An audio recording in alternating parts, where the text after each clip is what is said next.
Welcome, friends and family, to the Local Acts Only podcast. We are here with Sebastian, a.k.a. Kill Arty. Hey, yo. Thank you for being here, my friend. Pleasure to have mine, you, dude. Yo. First time I've ever done something like this. I'm excited, for real. Yeah, It's always definitely a fun time. We've had a couple of people who say that, a couple of guests, right? Yeah. Who've never done a podcast. Popping cherries on the Local Acts Only podcast. Word. It was like I said, you have to be like somebody crazy with like an audience that would warrant sitting down like this to do something like this. You feel me? Yeah. Mm-hmm. So there's not a lot of people like you that are like either A, also on the ground level themselves, or either B, with an audience looking to the ground level to try to like give that hand out. So it's always like us in this position, we're like, thank God, you know what I mean? When somebody's like, yo, come talk to us, you feel? Shout outs to Only Posers Don't Listen and the Good Noise podcast, because they're both doing the same thing too. Say less. Hey, yeah, that's sick. Yeah. So to start off, I just wanted to kind of jump right into it with probably my favorite song, probably the first song that I heard of yours, or one of Sunday Morning Backwoods. Oh my God, this is so long ago. That Dude. shows how like long you've been like peeping it. Dude, that beat and like loop Uh-huh. is fucking insane. I made that beat. I was. I like, saw you did the production on it, right? So what's that loop? That like guitar loop? So what's it called? I'll put you on, and any like small producer that wants to like learn small stuff, because this was like I was maybe making music alone for like less than 3 months when I made that song. So a producer friend of mine, he makes music himself. His name is Tico. He's on all platforms. He showed me this website. It's called Looperman. They give you like you go by keyword, by key, by BPM, like, you know what I mean? Like pretty much any specification of like how you would want to tailor down what you want. And these people kind of just put up royalty free like samples essentially. So I found a sample for the guitar loop to start it, like the lead melody. Yeah. And then I put like just in a basic Logic chord, like I found like the bass notes of that lead and put just like supporting chords to make it like full. And then after that, it was pretty much just like drum setup. But it was weird how like from the start of making music, I've always noticed that my best stuff happens like in 10 minutes. You get what I mean? Like it's very natural, quick. Before I know it, I'm looking at 16 tracks and they're interacting with one another. You know what I mean? I'm like, whoa, like, you get what I mean? That's something that I've realized in myself too recently. I've been like writing somewhat of an album of poetry to put. I saw you, but I'm excited to see if you do actually, because I know you said nobody's going to hear it, but like, No, I want it to come out, People bro. are gonna hear it. That was just me fucking with people.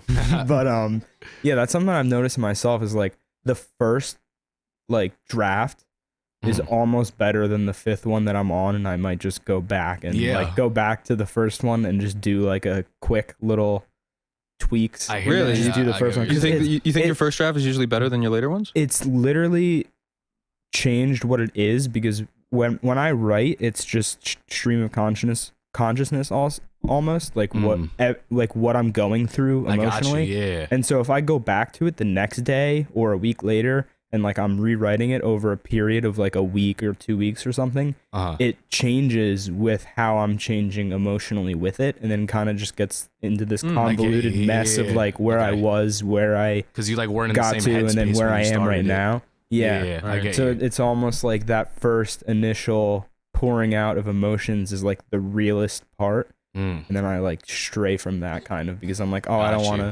like this to be out there almost, you know? It's interesting. I've always operated under like I heard Martin Scorsese said a quote once, and it was like, if creating anything, if the first draft doesn't make you physically ill, then something's wrong. So like I always, Oh no, I'm still so like, ill reading the first one, trust me. Every time I make a God, first draft of something, I'm like, I should You have to just pick it apart. go and hide in a so, cave somewhere and fucking you. die. So Why did I even write this? exactly, and then just fix it later. But that's interesting though. It's different. So do you have any similar like? I feel both of what you're saying. I felt like what you were just describing when I was first starting to make music, because especially in terms of, I've been playing instruments, like I've been playing guitar since I was 4.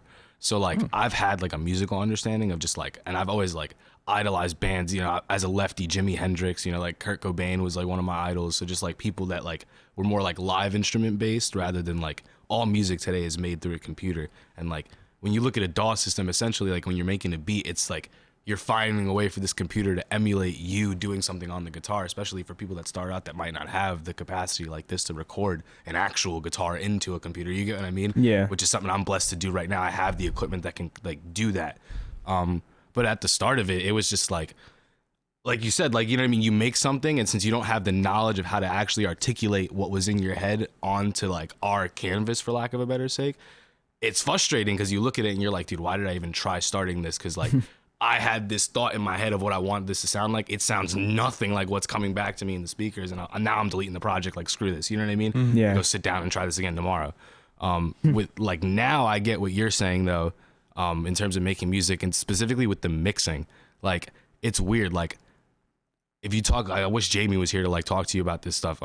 To people listening to this, he makes music. His name is Jcast. I am Jcast on Instagram. Exactly. I am Jcast on IG. Part of I think the team. all platforms as well. Yeah. What's it called?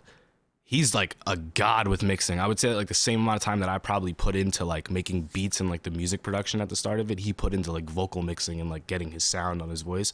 So like, that was kind of how we were able to bounce off each other at the start of like making music together, because it was effective for us to create like a proper product, because the production sounded good. We had somebody to make the vocals sound good, and didn't have to rely on anybody. But like, with like me recording alone, usually if I don't nail it on the first go, if I don't have the resources very quickly to get it to sound the way I want it to, coming back and mixing it day two, sometimes I've tried to re-record songs. I have so many songs that like I loved the concept of, they'll never release, because like I didn't get it on the first day. I was like, I'm gonna have to re-record this, fuck it, you know what I mean? And I came back to it a week later, not happening, you know what I mean? Yeah, it's just you're not the not same. in that They just found their way to the graveyard. Exactly. And plus, I smoke way too much weed, so my voice is just like all fucked up and raspy when I'm recording. And then I definitely, to a degree, feel what you say. Like 100%, the first one is usually not the best, because you could always find better words to say what you're trying to say, I feel like. Yeah. And like make it flow better. Like the initial thought isn't the best thought. But so what I as a person need to do is then rewrite it all while I'm in that headspace still, so it stays real and stays what it was. Right. Rather than coming back to it the next day and the day after or a week later, when I'm like completely emotionally in a new place from where I was. Gotcha. So like it's really a combination of everything. Yeah, it's different strokes for different folks. I guess. There is always room to improve, like you said, but like also like you said, it takes away some of that like first spark, like rawness, the nature of it. Like, especially with music, sometimes people look for, you know what I mean, that feeling of like emotion and connectivity. You could hack it up and chop it to pieces, change this word, but if you take away the human element of it, is somebody really going to identify with what you end up putting out, even if it's crystal clear, you know? Yeah. So you mentioned one thing that I really wanted to talk about, because when I think of you and I think of like Jamie, I think of like you guys are almost like, are you part of a collective? No, right? Because like I'm trying to think about how to answer. It's almost like you guys are like a one big team. Like, do you guys share like a lot of fans? Yeah, I would definitely say that. I would say that in the sector of like the underground scene that we exist in, that we definitely have bounced off a lot of each other. I've got a lot of people, like a lot of names I could just start throwing at you, in terms of like the community that me and him, and I'll give a lot more credit to him than me when I say this. Yeah. Because he has like a crazy drive. Like I've gone to sleep and woken up to more people like interacting with me every time at the hands of him being my manager. You know what I mean? So in terms of who's he's your manager? He is my official manager. Okay. Yeah. But beyond that, like we've just met and become good friends and interact with so many different artists that are kind of similar following wise to us, and built the community through, I'm going to do a feature with you, you're going to do a feature with me, and now we both have each other's music on each other's profiles for all the fans that you developed in Michigan, you know what I mean, to come see what it's like in Jersey and vice versa. Right. So that is something that like has just really just been 2 years, like a snowball of just like, hey, I do this over and over and over again with everybody that I might find in my feed on SoundCloud or something like that is like given us the opportunity to look so like unit-esque, because it's just like, do you want to be a part of this? Like, cool. And as long as you're like actively like contributing, you know, creativity to the discussion, like we, you know, we'll engage with you and, you know, we'll try to build with you and whatnot. So like, there's so much more than just me and him behind like the product that ends up being, you know, what we try to put out right now. But yeah, I definitely would like consider him a member of my team. I think vice versa for him.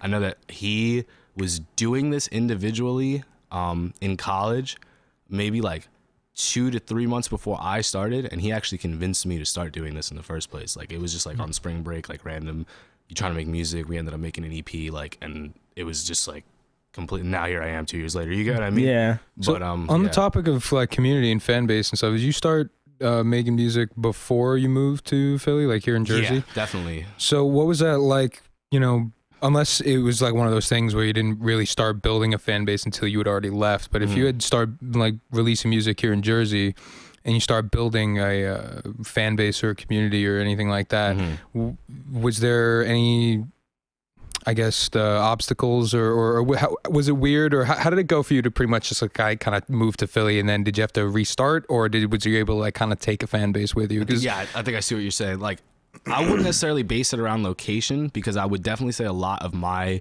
fan base is like internet based. Like, you know what I mean? Right. It's kids from like places that aren't here. You get what I'm saying? Like, I remember with the most recent song that I have put out on SoundCloud right now, it's called Lost Inside Your Love. It's got like some of the biggest numbers I've done recently in a while. It's at 10.8 thousand streams, I think. And like when that like first started circulating, catching playlists and stuff like that, like I was checking my stats, and my biggest cities were like LA, Toronto at one point, like just like different geo hubs of things. And I think it's just as a result of like the kind of music that I make and the sound of what it does. I don't think it always reflects the look of here. You get what I mean? Yeah, right. Not at all. Really. Exactly. Yeah, it's much more like, I could definitely, where we are here right now, right by the shore, I could definitely put it in that demographic. But I'm not surprised that like LA is vibing with like the song that it is. So I would say that my difficulty came from learning how to access those people, because there is a lot of like malicious people trying to scam small artists through fake exposure that you have to navigate through before, if you've never done this you know what I mean, and you have a song and you want to put it in front of a bunch of people's phones, you get what I mean? But actual people's phones, and not just some bot, you know what I mean, that you thought you were, you know, paying for actual exposure, and somebody's just tanking your thing. So there was definitely a learning curve of like, what algorithms to watch, what do I have to see if somebody's doing something fraudulent like that, and what do I got to do if something, God forbid, like that happens, you know what I mean? Because the flip side of being an independent artist is like, SoundCloud will tank your algorithms if they find out that you've been using bots. Like, that's a thing. Like, if you put a song out and you bot it and it has 1 million fake plays, like nobody else might see that. You might fool everybody that you show with your phone and say, yo, I got a song that has 1 million songs. But SoundCloud 100% knows that shit is not real.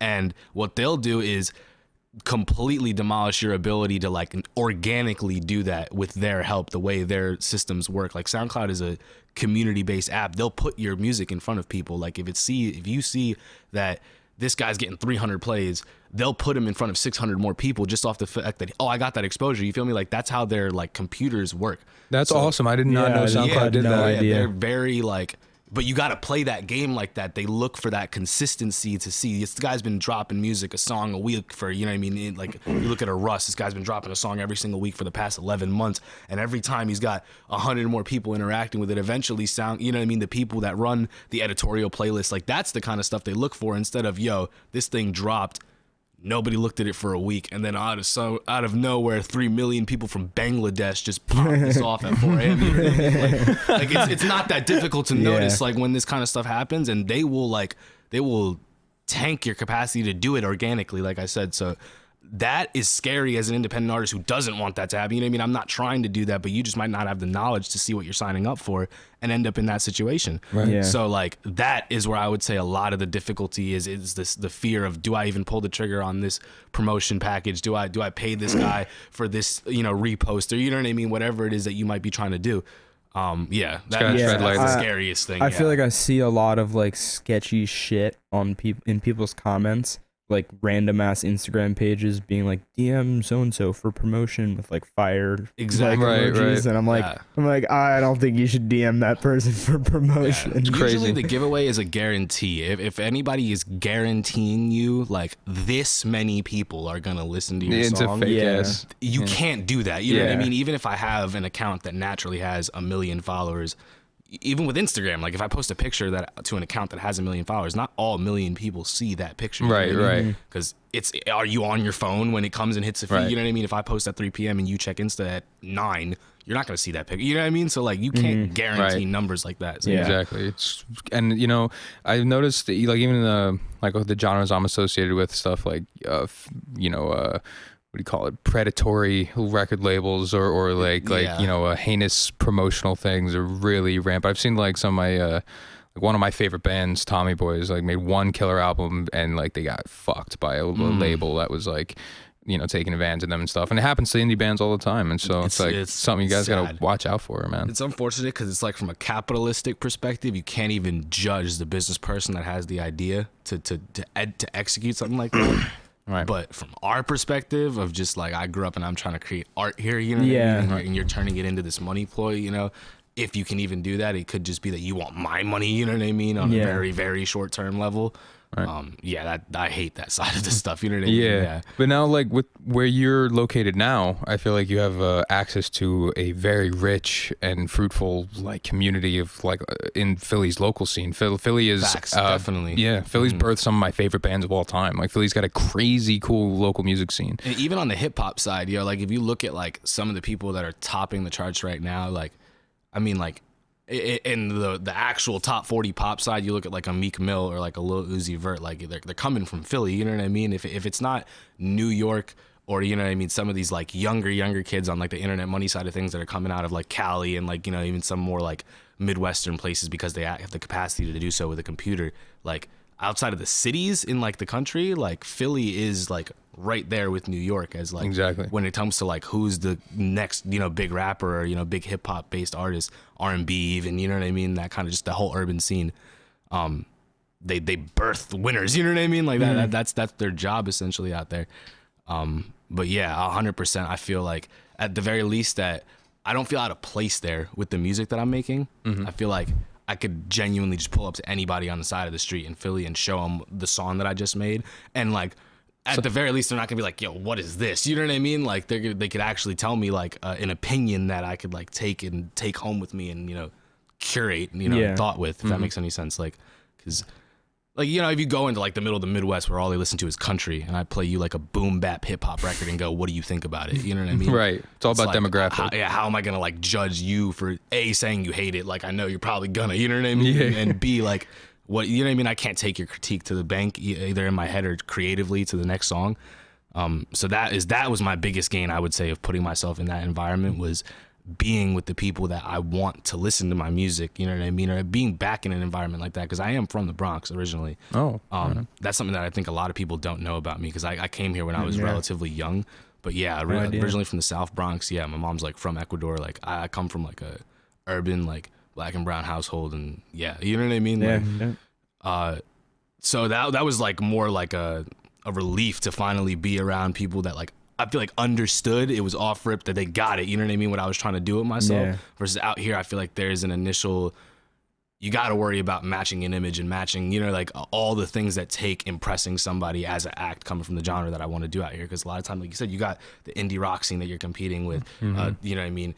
Even like the more like, I wouldn't even consider like, when I say indie rock, I mean like grungy, like harder stuff. So when I say like a Sublime, even from a more like Shore inspired like perspective of like the difference in the melodies and stuff like that of what people are listening to out here, which I take inspiration from. You listen to Sunday Morning Backwards, like the guitar melody right there is a perfect example of it. Like, you know what I mean? I love all music, but when you're trying to break the scene, people want to judge you, you know what I mean? So like to at least be where I'm supposed to be technically from the, you know, the public's point of view, is definitely at ease in my head, at least. You know, after hearing you say that, I think what you're doing, you, like just with, for as an example, Sunday Morning Backwards, I think what you're doing or what you did is incredibly smart, because what you're doing essentially, like you said, people judging from, you know, either what you're competing against or like the image that's based around the environment type thing. You're taking an aspect that is familiar to the audience and putting it into your own style and incorporating that into your own music, which is pretty smart. To do, that's pretty clever. Like genre breaking kind of. Right, which a lot of people do, like, but it's you did it really well, I guess, which not a lot of people. I mean, I've listened to a lot of music, you know what I mean. Like I said, like my dad was like orphan in the South Bronx. Like, this guy's like a hard-headed, you know, like respect-driven Puerto Rican man, you know what I mean, that don't take nothing from nobody, and grew up with, you know, Biggie, Pusha T, like banging off the walls, you get what I'm saying? And then you come here and all my friends put me on to, you know, like Avenged Sevenfold, you get what I mean? Like things like 7X. Like, you feel what I'm saying? Yeah. Like, that was my childhood, you feel me? So when it came time for me to make a song, it was like, that sounded crunk to me, you get what I mean? Like, that shit was turned, like, and I was like, oh, this is banging. And you don't even think about like, oh, I really did like take this kind of influence and then put this percussion behind it, you know what I mean, meld the two together, the mixing that takes, you know what I mean. You never think about it in the moment, but I guess it's definitely something special and unique at the very least that like I could say I've done. So something I wanted to talk about real quick was, you talked about how the one song is like popping off in like LA and Toronto and stuff. Is that you networking with people who are out there and like in those places, or is that SoundCloud algorithm that you're playing that's like pushing it to different places and then it's growing from the people who hear it in that place? I think like the first thing that you said is making the second thing happen. Gotcha. I would definitely say that like there's a much more how do I say this? In terms of working with the computer, and now once you're online, you can eliminate, it doesn't matter where I am in the discussion, and now we're talking like that, you get what I'm saying? Where it's just people talking to each other from anywhere really.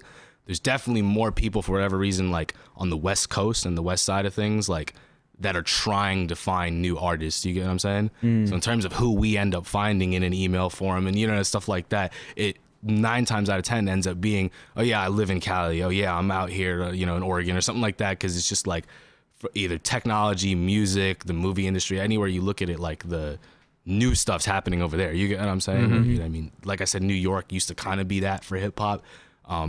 And I know people from New York hate to say it, but I think in recent years that's changed, you know what I mean? Even on the East Coast perspective, I think Atlanta is more that for the East Coast now than New York. But mainly if you look at where new music's coming from, it's from Cali. So like, at least the mainstream, I should say, you know what I mean? Like of what's breaking, like the radio play and stuff like that. They're coming out of Cali. It's these young kids that are, like I said, hopping on their computer and downloading a Nick Muir drum kit and, you know, making it work because they can sit there, they got the time, and you know, they have the access now that you used to not ever have, which is such a beautiful thing that I'm so glad we have nowadays to foster creativity like that at such a young age. You could have somebody at 15 making something, you're like, yo, what the hell, you know what I mean? I guess I could pull names of kids, you know what I mean? Like, I mean, screw it, like, look these people up, like Kino Chanel, Young Kato. I think Kino Chanel, it's just like Kino Chanel on all platforms. Young Kato, I think his Instagram is RIP Young Kato.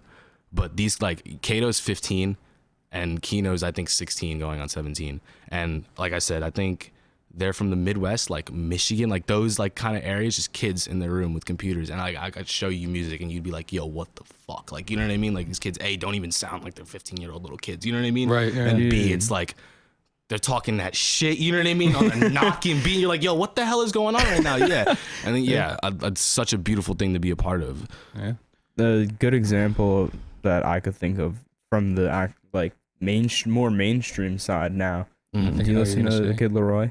Yeah, the perfect example, yo. Dude. Kid from the you know what I mean? If you look, I don't know if you Bumfuck Australia. Exactly, yo. Did you see the No Jumper video? I was just gonna ask you that if you peeped that. That kid was out there years ago. Adam was out there talking to this kid when he was with a dingy hoodie. Again, with a Mac spitting that shit. You know what I mean? And nowadays you could really change your life like that. And I think that's so sick. You know, like I love that. Dude. Billie Eilish too. She popped off when she was like 15. Yo, bedroom so young. producer. Just another example that you can do it nowadays. Usually, like it takes the reason back then where you like, if you look at like, I shouldn't say this. I was gonna say like from a hip hop perspective, but a lot of those guys end up being young. But like just a music perspective, a lot of times they were like not like teenage young. You know what I mean? You were 25, 26, 27 by the time you were seeing like some sort of mainstream music success because it took that many years of like being in a freaking A&R building, you know what I mean, with a CD, you get what I'm saying, trying to like get somebody to listen to your shit, whereas like I said, nowadays you could send that many emails in a day and then close the laptop and go to sleep with a wish and wake up in the morning and, you know, Wiz Khalifa's talking about your shit, you know what I mean? Like, I think Lil Skies, that was like his situation. Oh yeah.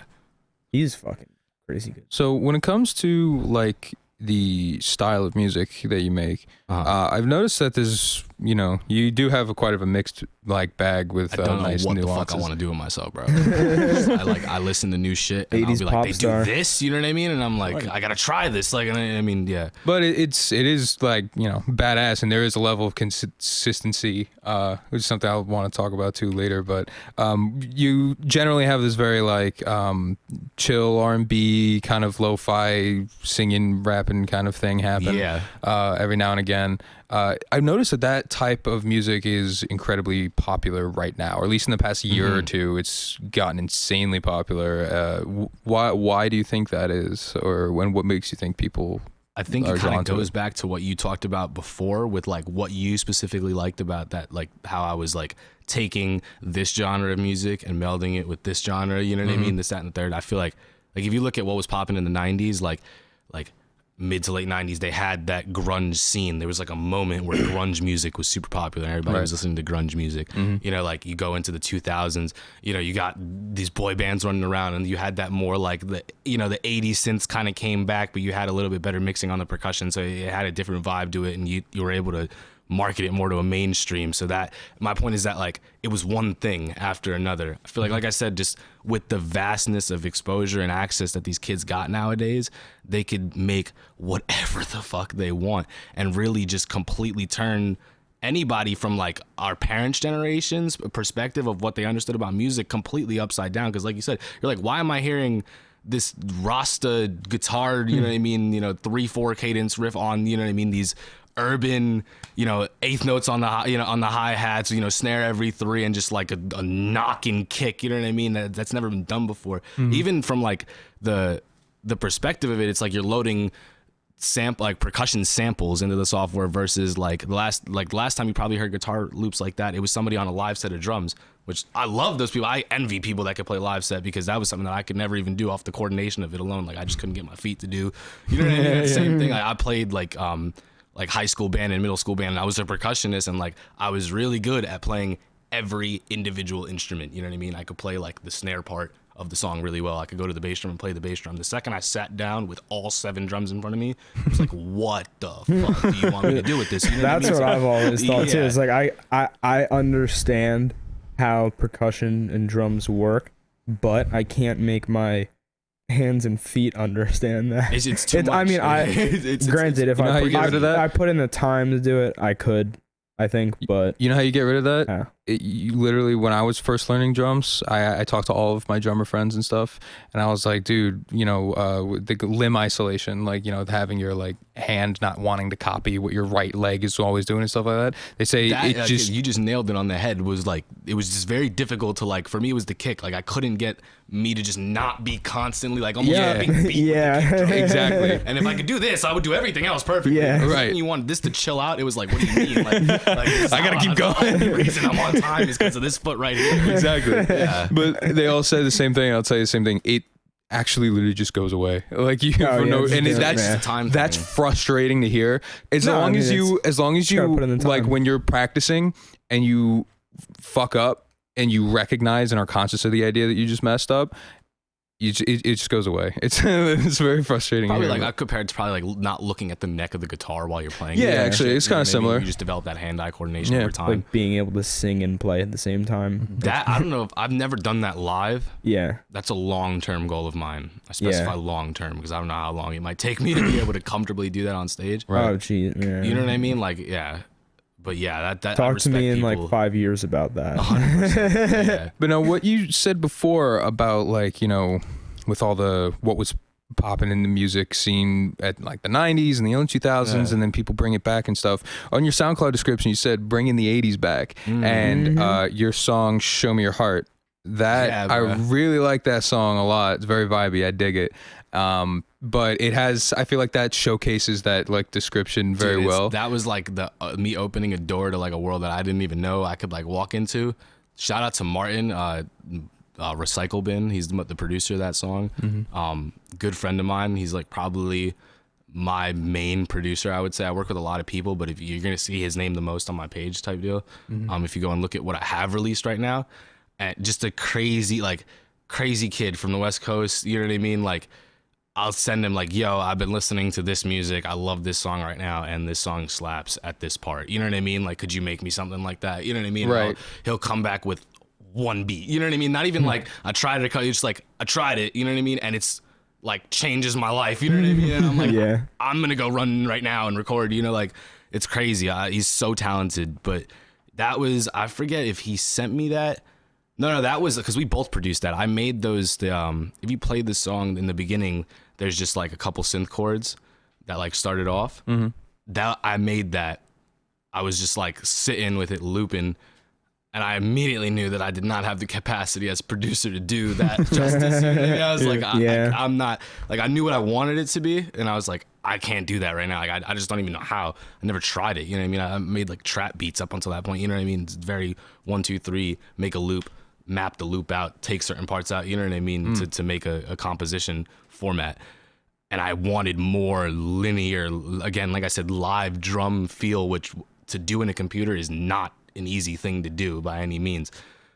So I bounced it. I sent it to Martin. I was like, dude, can you put like just some 80s like George Michael type drums on it, I think is what I told him. He was like, oh yeah, just give me a sec. It was like a half an hour process. He came back with like the rest of that song. And I was like and I was like, You just finished the shit. Exactly. So I can't even tell you how the music came about that, but that was mostly freestyled, like punch in stuff. Like it was just so organic. Like it was very feel good music. Like if you listen to it lyrically, it's not the most complex thing, but I think that was almost the beauty of that era, where it wasn't even a stress on that.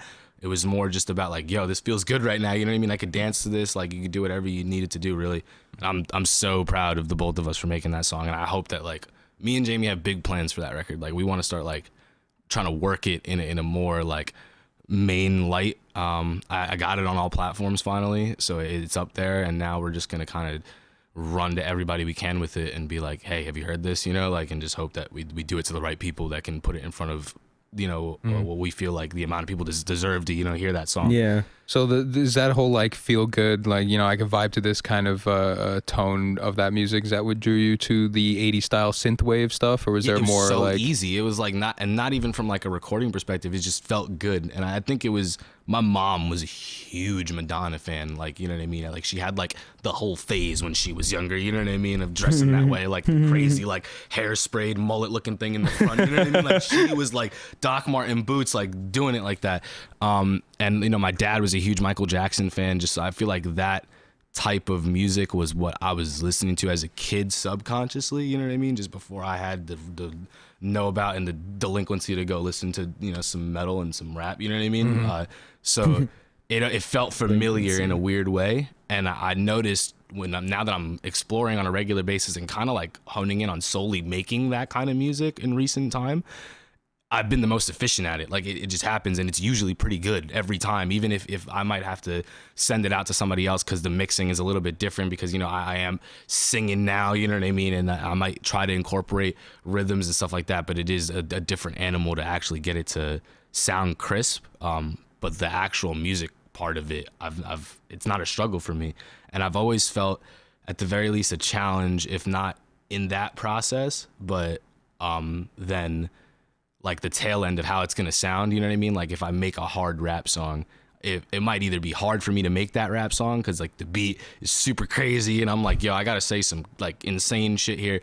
And if it's not that, when I make it, I'm worried about how people are going to look at it. You get what I mean? Like, because it's like this kid that's like, yeah, I have like a little bit of like an urban past, but like I mainly came out of like the suburbs. Like I'm pretty much a nice dude. Like, you know what I mean? Like, you know what I mean? Oh, I think it's what you're saying. Like people are going to think you're type deal. And it's like, I can't like sit here and on a record explain to you that like I went back to the South Bronx every holiday season and saw how my family was living, and I've seen, you know, the experience of, I know why it's a good thing that I didn't live there. You know what I mean? Yeah, like, I'm aware of that through personal experience. You get what I'm saying? Like not a lot of people can understand that, and that is really what I feel like you need in terms of like the level of experience you need with that environment to make a song about it. I feel like you can do it with that level. You know what I mean? You don't have to be born and, you know, birthed and raised from, you know, just solely like a city block. You know what I'm saying? To make proper hip hop music and actually have it pay homage to the people that did it before you and back, you know, that was what I was trying to do at first. But people, they judge it. Like I said, the mainstream nowadays, they judge everything. So like that was where I had fears with other stuff. I don't have that fear now with the music that I'm making. You know what I mean? Yeah. I could put it out and get in front of a camera with this face and be like, yeah, I made that song. What's up? You know what I mean? Like, Right. and not have anything to fear at the very least of like, you made that song, and just how I look and what I'm wearing right now and the shoes that I got on, like, deters somebody from the fact that, like, the genuineness as to whether or not I actually created this. You get what I mean? Right, yeah. Yeah. One of the most beautiful things about music in general, more specifically even with like rap music, is perspective. Like rap music itself was pretty much birthed from the idea of different perspective on life and world and everything. So yeah, and when it comes to, you know, being genuine stuff, as long as it's real, people will recognize it. Real recognize real. We say that here. You know how we do. Religiously, we say it. Yes, we do. It's like a thing. That's my church. It's the truth, though. I mean, because it's like, you can't fake, like you said, experience. That's the biggest thing. You can't fake experience, and you talk differently when you have experience than when you have knowledge. You know what I mean? Like, right. You go look up and see on the news what's going on in a certain area, and have an awareness of how things are there. You could also walk outside and see what ended up being talked about on the news. You get what I mean? And you're going to talk about what happened today a lot differently than what the person that saw that on TV is going to talk about. You get what I mean? Yeah. It's very cut and dry like that. Like, that's how I've always looked at it. And yeah, I'm glad you said that, though, that it's like, it's a perspective thing. You know what I mean? Exactly. And even music in general, like, I've always relied on music for self-expression first and foremost, but also therapy. You know what I mean? Yeah. Like I have a lot of unreleased songs that might never get released that needed to be made. You get what I mean? Right. And to think that, like, if I ever decide to put that to the public one day, that somebody might just rip off the contents of the cadence of what they're hearing, you know what I mean? Mm-hmm. Get to being like, what can I not like about this, rather than like, what is this person saying? Exactly. Which is really what I made that for. You get what I mean? Right. Like, that's, yeah, Like, I feel what you mean. Look at back in the day of like the 80s and stuff, when NWA started making music and everything, and everyone was like, these dudes are like, look at what they're talking about. They're promoting gang violence Menaces and to drugs and stuff. society. Yeah, exactly. But they were like, no, that's our reality. Exactly, that's bro. just our It's perspective. crazy, isn't it? Like, you know what I mean? Like, that's like, yeah, it sounds insane, doesn't it? Like, exactly. It's that's like, what we're saying. Like, that's yeah. just our perspective. Yeah. That's just our perspective from when we walk out the door. So it's just like all like different like that. It's No, pretty yeah, cool. I remember my dad, again, I feel like he had to probably live this a lot more than I did, but he raised me with the same mentality. If you look like a pussy, you're gonna get fucked. And, you know what I mean? You talk to certain people out there, it's like, I've noticed this in Philly too. I've talked about this to some friends as well, about like, I feel this more with Philly than New York, honestly, but yo, there's certain people that, like, why are you looking at me? You feel me? Like, you know, Really? we have a problem now. Like, Yeah. you know what I mean? Like, why did you just look at me? Like, I just noticed that you were looking in my direction, and I am offended genuinely to the core that you just chose to do that. You get what I mean? And it's like, what happened to the city of brotherly love? What the fuck? No. I've been saying this since I moved out there. I threw my car twice. Like, they've been having their way with me out there, Holy bro. shit. I will never forget one time at Brick Memorial, I was walking to the fucking bathroom, and I literally peer into a room, make eye contact with a girl. She stands up and goes, "The fuck are you looking at?" And I was like, yeah. not you. I was like, see you later, I'm going to pee. Sorry.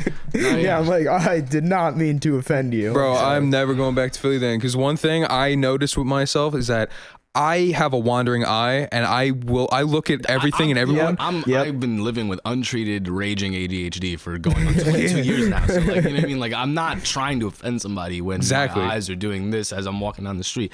It's crazy. I mean, and I don't want to, like, don't get me wrong, I don't want to shit on the people of Philly. Yeah. I've met a lot of really genuine, loving people in that city. You know what I mean? There is something beautiful going on in there. I think for me, it's honestly, like, I think I was raised on, like, New York pop culture principles, like how I dress, you know what I mean? Those kinds of things. It's not the same out there, you get what I mean? So it's like, the shoes that are whack in Philly might not be whack in New York, and vice versa. You know what I'm saying? So I might put on an outfit and think I look fly, and I walk out the door and they're like, no, you don't.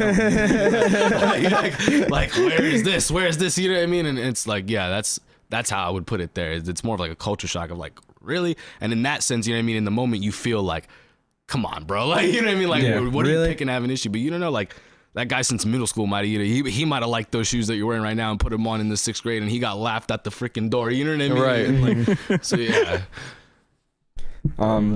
So we strayed a little bit away from it, but I wanted to talk again a little bit about like your team, the people that you were working with. Like, who are your like main collaborators? You said I would say so. Yeah, bin. official manager, definitely Jamie. Yeah. I started making music with him. Like I said to you like earlier, I hate the music industry side of making music and me trying to like pursue this as like what will hopefully eventually pay my rent one day. You get what I mean? Mm-hmm.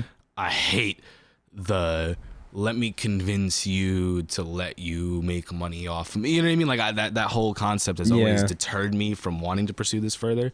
So I was thankfully able to have that discussion with Jamie, since he's got that mental fortitude to look somebody in the face and do what needs to get done like that. And he let me know that, you know, do you want me to like really put a foot forward and like take a look at you, your image, and try to like grow this, you know what I mean, from a like a more like official business perspective. And I was like, yo, hell yeah, you know what I mean? Like if I could be, that's my ideal, you know what I mean? If I could be in a situation where I can make the music come to you and go do what needs to be done with it, that's my heaven, you know what I mean? So he's who handles all of that, you know what I mean, in terms of when you're gonna see my song. You know what I mean? I've just actually like, I don't know, I'm not gonna say like too much, but I actually recently signed my first publishing deal, like very recently, Really? like the past week. Congratulations. Yeah. So we got a song coming hopefully within the next 2 weeks. It's gonna hopefully be the intro to an EP that I have coming soon. Fuck yeah. But good shit. Yeah, I'm hype about that. But my point is, he got me in that door because he got himself in that door so well that he got in their business and now is just a member of their team, and he's my official manager now through that. You get what I mean? Right. So like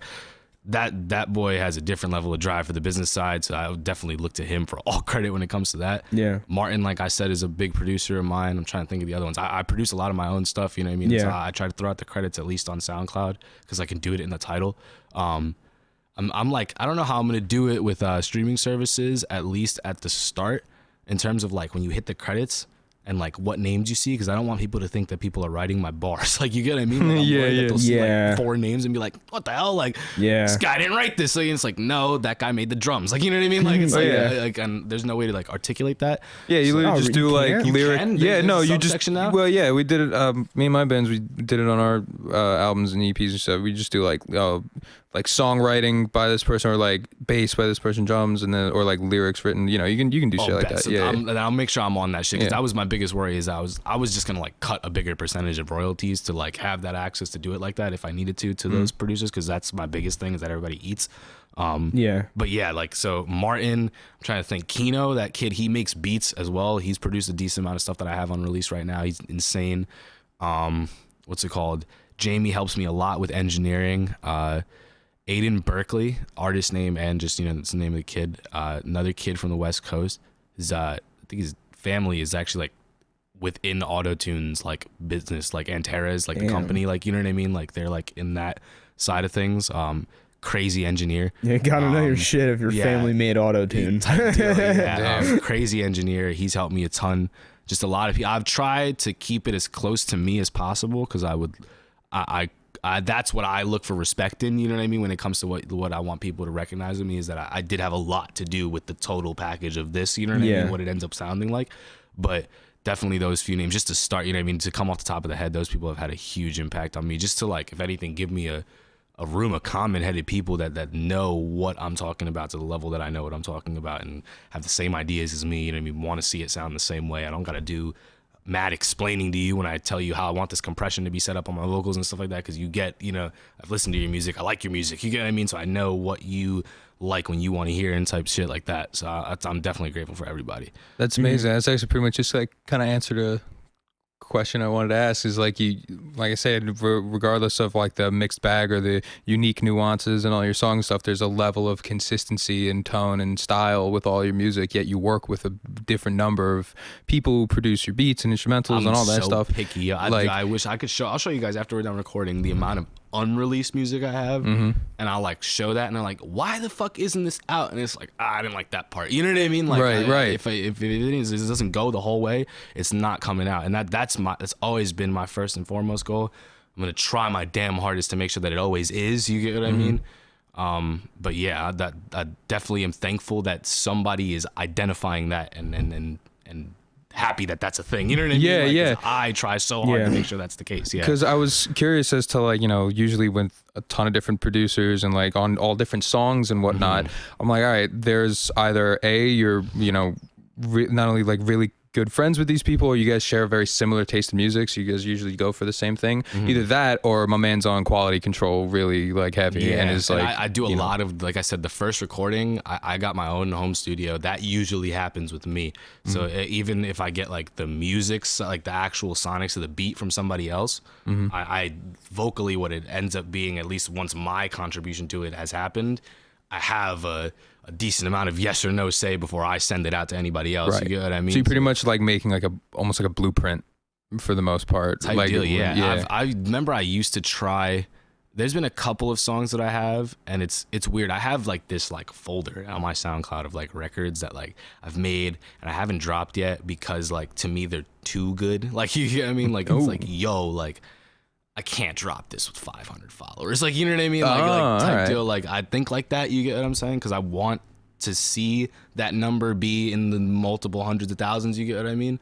It's actually also really smart. So, like, yeah, I've got like stuff like that is just like on one end of the extreme. I've got a bunch of stuff that sounds malarkey, in my opinion, that, like I said, to like somebody that doesn't know a lot about mixing, like I'm sure you've like had like I feel like when you've mixed music, you have a different ear when you're listening to music, like, versus just somebody that turns the radio on, like, you know what I mean? Like it's strictly the melody and the cadence of the song that person needs to be pleased by what they're hearing. You get what I mean? Right, like, exactly. You're not gonna have a problem with the way this guy's like ad libs are mixed. You know what I mean? You're like, yo, like, you know what I mean? You're not gonna hear somebody's mom be like, yo, why'd they pan that so far to the left? You know what I mean? Like, that don't happen. I saw a meme and it was like becoming a DJ ruined seeing live shows for the most part for me, because like there's like this other meme where it's like that one guy who says, oh, that mix was weird, or like that transition sucked. And meanwhile everyone's dancing and like freaking out, and I'm there like, facts, that was in the wrong key. It sucks. You can't go out and have a party and have a good time. Like let liquor get into your system, and now you're more amplified on how focused you are on this bullshit. Like, you know what I mean?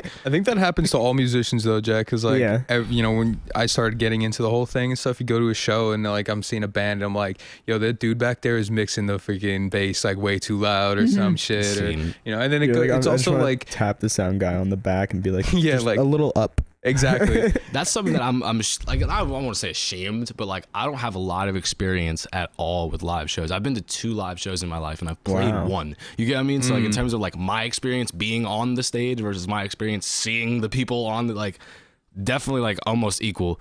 21 Pilots in Madison Square Garden, their opening night, and Tyler the Creator for the Flower Boy tour in Starland Ballroom. I haven't seen on the side side stage up against like the Great.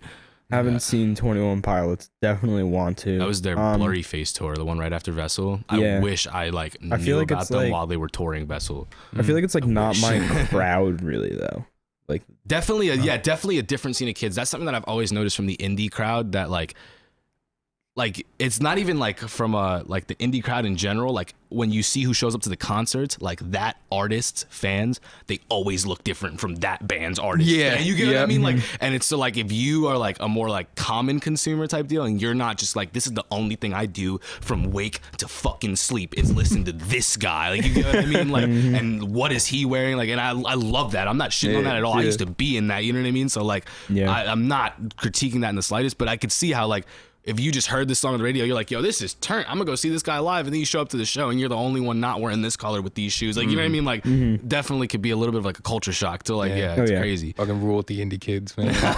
They're dope, yo. It's crazy because like they always have that, what is this up front? And then you start talking to people, the most kind, supporting group of people you will ever interact with. I'm so glad that I came from the indie crowd and that I have that, especially going into hip hop, yo, with the like, coming from the like as a first generation, like, you know, immigrant's son, coming from the South Bronx where they just kill each other senselessly. You know what I mean? Like literally, it's upsetting, yo. Like it's just like, it's frustrating how much you see it on the news. Like I remember one time I saw like they were like showing like footage for this like, oh, South Bronx, like these like kids, like little kids, like they couldn't have cleared 12 in age, and it was a group of them chasing down another one equally as young, and they like beat him, if not to death or half to death. Like, you know, like the dividers in the highway, how usually they have 2 of them and sometimes there's space in the kid. The kid like ran across the highway, got in between that trying to get away from these, and got stuck there, and they just like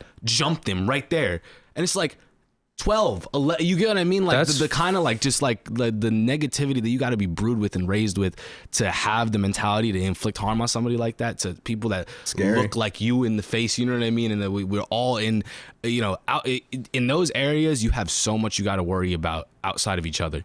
You get what I mean? That's vicious, like, man. On your, you know what I mean, on yourself. Yeah. So to be bringing each other down, I'm very glad that the way I came up has given me that mentality, because I want to take that through into the community that I hope to enter one day, and be one of those people that can go, yo, please put that shit down. Like, you know what I mean? Like, it's not worth it. Like, you could be happy and, like, you know, do things and be an approachable person and not be reserved and feel like everybody's gonna take something from you, because that's the mentality that those kids go through. Yeah. Definitely seems like a big problem. Like, no. I mean, that's real, life, man. You know? That's how it is. It's a fucking shame to see that, or just anything along those lines, like happen to a music community in any way. Like for my scene, I don't know if I say it a lot, like it's the biggest problem in like the indie scene or like the emo rock or pop punk scene, but I don't know if that's just because like it's true, or because that's the scene I keep my eye on the most. To see what you say, because if it is what I'm thinking in my head right now, I'm about to like bug out. But yeah, the biggest problem that I've noticed that's happened to a lot of bands or in that community, just people, is a lot of sexual abuse. Why? And shit. Why? Yo, okay, I'm like, so glad that I'm not crazy. Like, oh yeah, so that is what you were thinking, right? Why? I want to know why. Like, I'm sorry, I just hit the mic. Jesus Christ. But like, no, yeah, I don't understand that. I went to college, like when I was still in school. Like I finished up my associate's degree at like local community schools, and like when I was doing that, I was in a journalism class with I forget the guy's name. I probably shouldn't even throw his name out there just because of like what he ended up becoming, but like.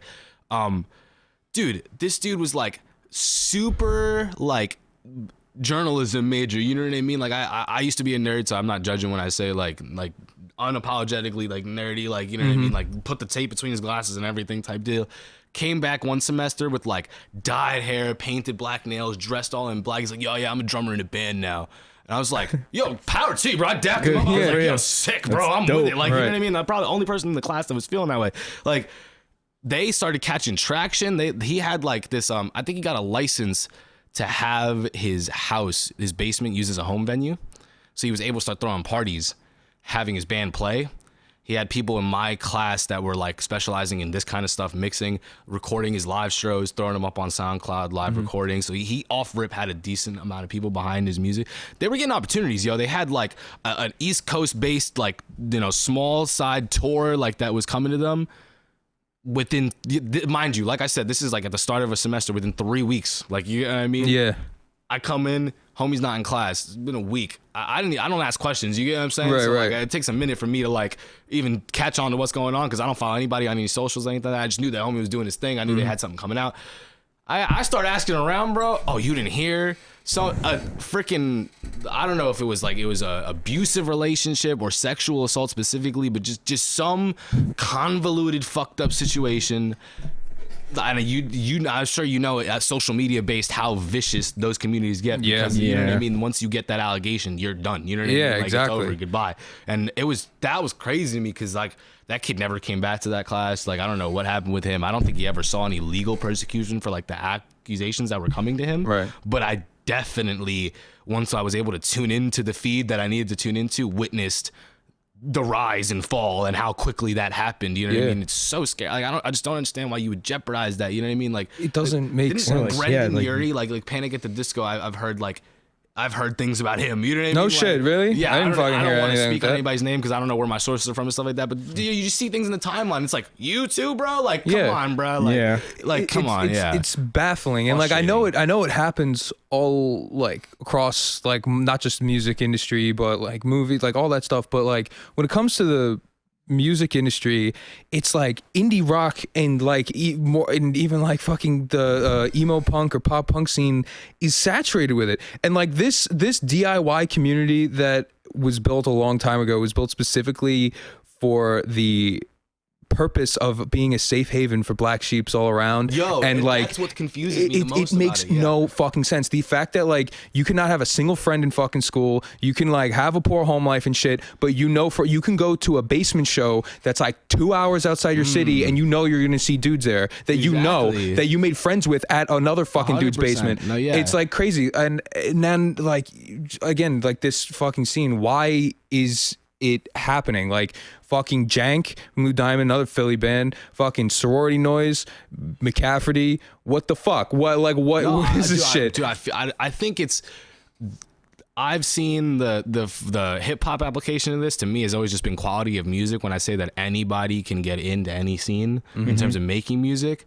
And I think that when I say that, like with rap music, I feel like the bad part of that is that you get a lot of shitty rap music because there's a lot, you know what I mean? There are, when you go to the city, it's a lot of us, you feel me? Like especially, you go to the Puerto Rican side of, you know what I mean, of Queens, you're gonna see a lot of Puerto Ricans, you get what I mean? Like we're deep, you feel me? So there's a lot of kids that look like me that want to do this, you get what I mean? Yeah. So there's not a lot of us are good, you know what I mean? So like, you got a lot of shitty rap music, and since anybody can make it, it's gonna be there. It makes it difficult as a quote unquote good rapper. I'm not trying to like speak, like down on anybody. That's why I don't name names, but you get what I mean? Just the concept. Yeah. You got to fish through a lot bigger of a sea of people to be recognized as good because there's so much trash. You know what I mean? Exactly. That is a common thing.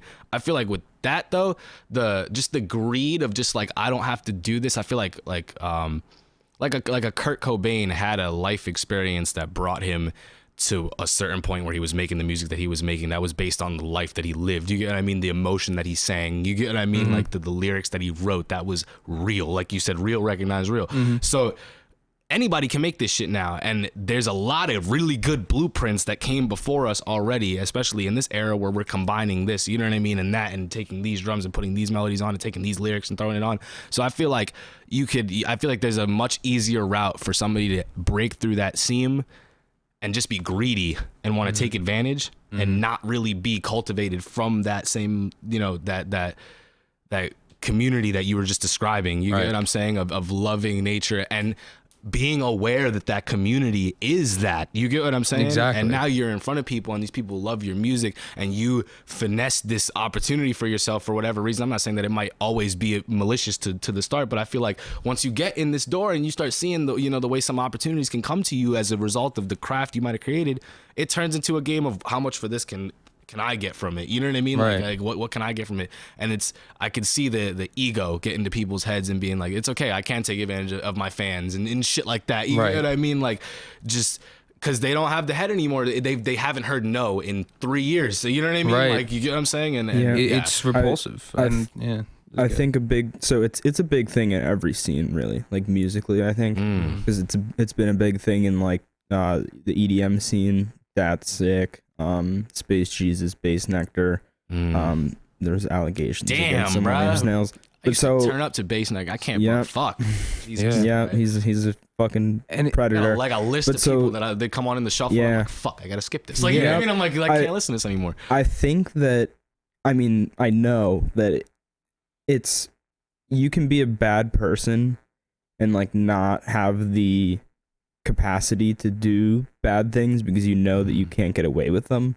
But once you get to that position of power, you start thinking that you can like get away with the things that you want to do but you don't do because you wouldn't be able to get away with them. I think that's a big parallel in like celebrities all around and like in politics, in like police, people, in everything.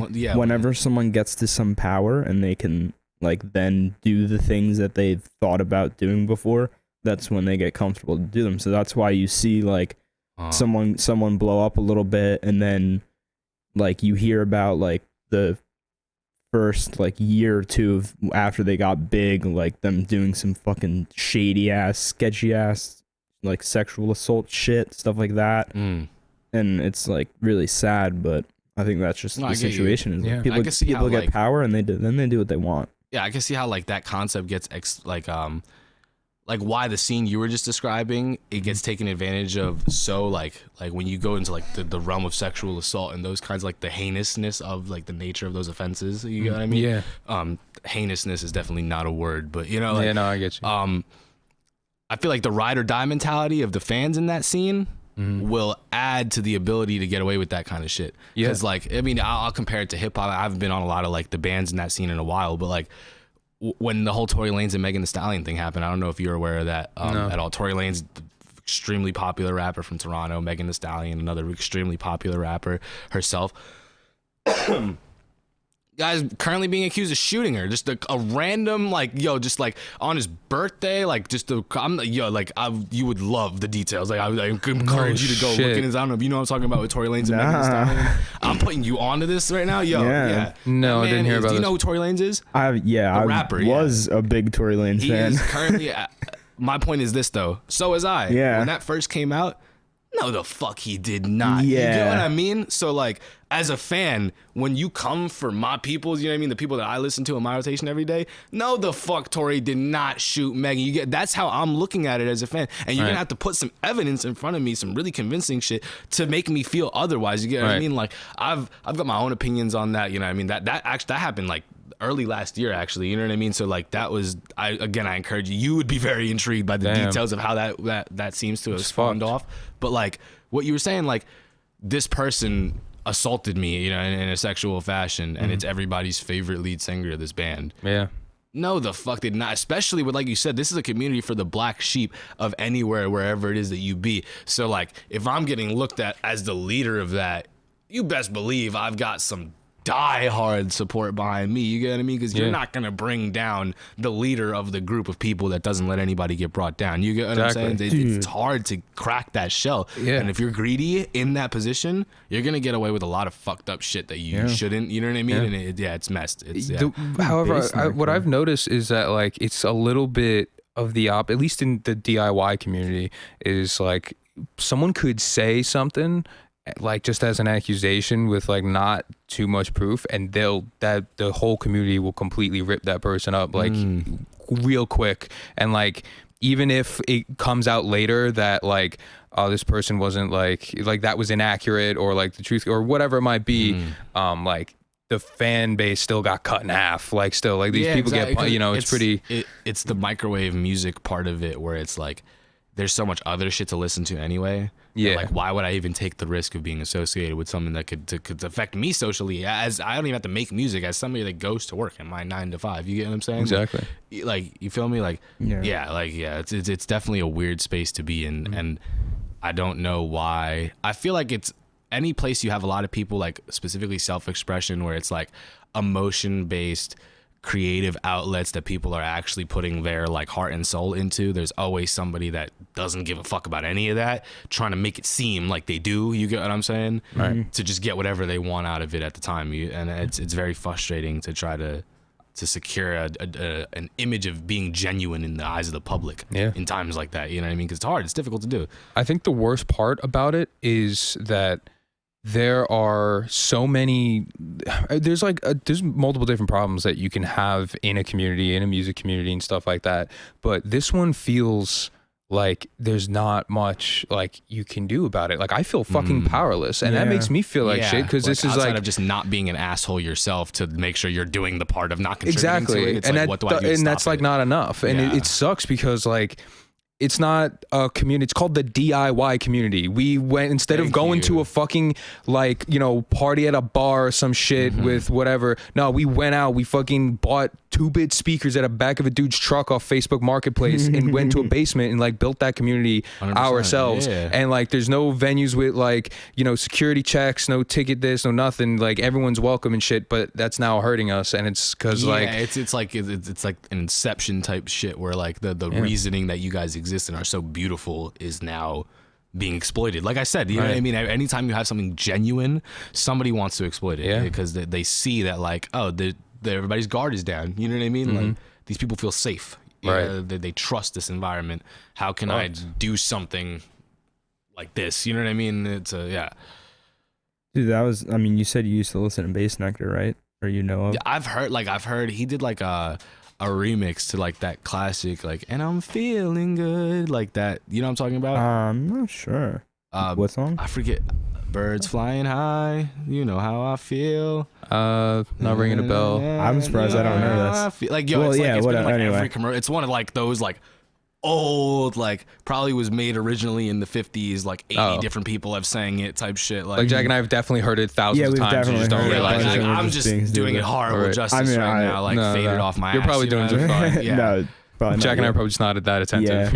Yeah. You're probably doing fine. But I also blame the pen for me not being able to. no, but sure, like, and if I think you probably, I think it was big. It was, I think I heard it in a Red Bull commercial at first. You know what I mean? Like in Really? the background of some, I think BMX bike rider or something like that. You know what I mean? Some Yeah. wild shit going on. So Yeah, bro. anyway, like the whole project was literally based around like the like EDM concept of like plur, like peace, love, unity, respect. And so it was like all based off that. And like he was like the poster DJ for that. Like his shows were like this like coming together of like And a he bunch of had people a- who like all just love each other. And so he was he wasn't, it wasn't as much sexual assault. Yeah, I don't know if there was sexual assault. I didn't like get into it that much. I just kind of stopped listening to him and stopped like talking Like I about said, him you see, really. it's not worth the risk. There's so much more Exactly. music to listen to. Yeah. Yeah, And I'm but hopping off. he was like kind of like grooming like girls who were underage Got you. to That when was they what like I turned heard about Brendan 18, Urie like in Panic at the Disco. Really? It was like Yeah. on some like some like not creepy I don't know if- like I didn't hear, like I said, similar to you, I didn't hear a lot of details about it, but just that concept of like taking advantage of the fact that these younger girls are looking at you like impressionable fucking and- this person from this yeah. band, you know what I mean? Oh my god, you know? Right.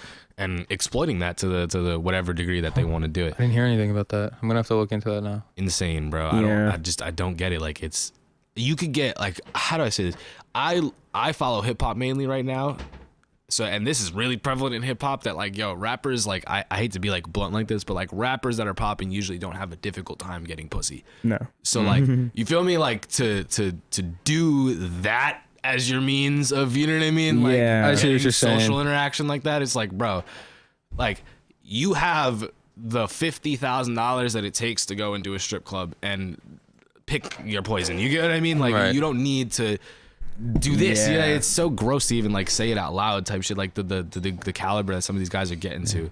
But it comes like that. Like you said, I haven't heard no in 7 years. You know what I mean? I've Yeah, been on top exactly. of the world for almost a fucking decade. Ain't nobody told me no to shit since 2012. Like you feel me? Like Yeah. like, you're not gonna tell me no. You get what I'm saying? Like yeah, it's a sad mentality. Blech. All right, well, to move on from that, Yeah. darker note. I mean, I did. Yeah, you wanted to talk about? did you want to talk about I wanted to anything else before we break not away from that? not on that topic. No. No. All But right, like, where'd you want to go? I wanted to ask about. Take the wheel, Jesus.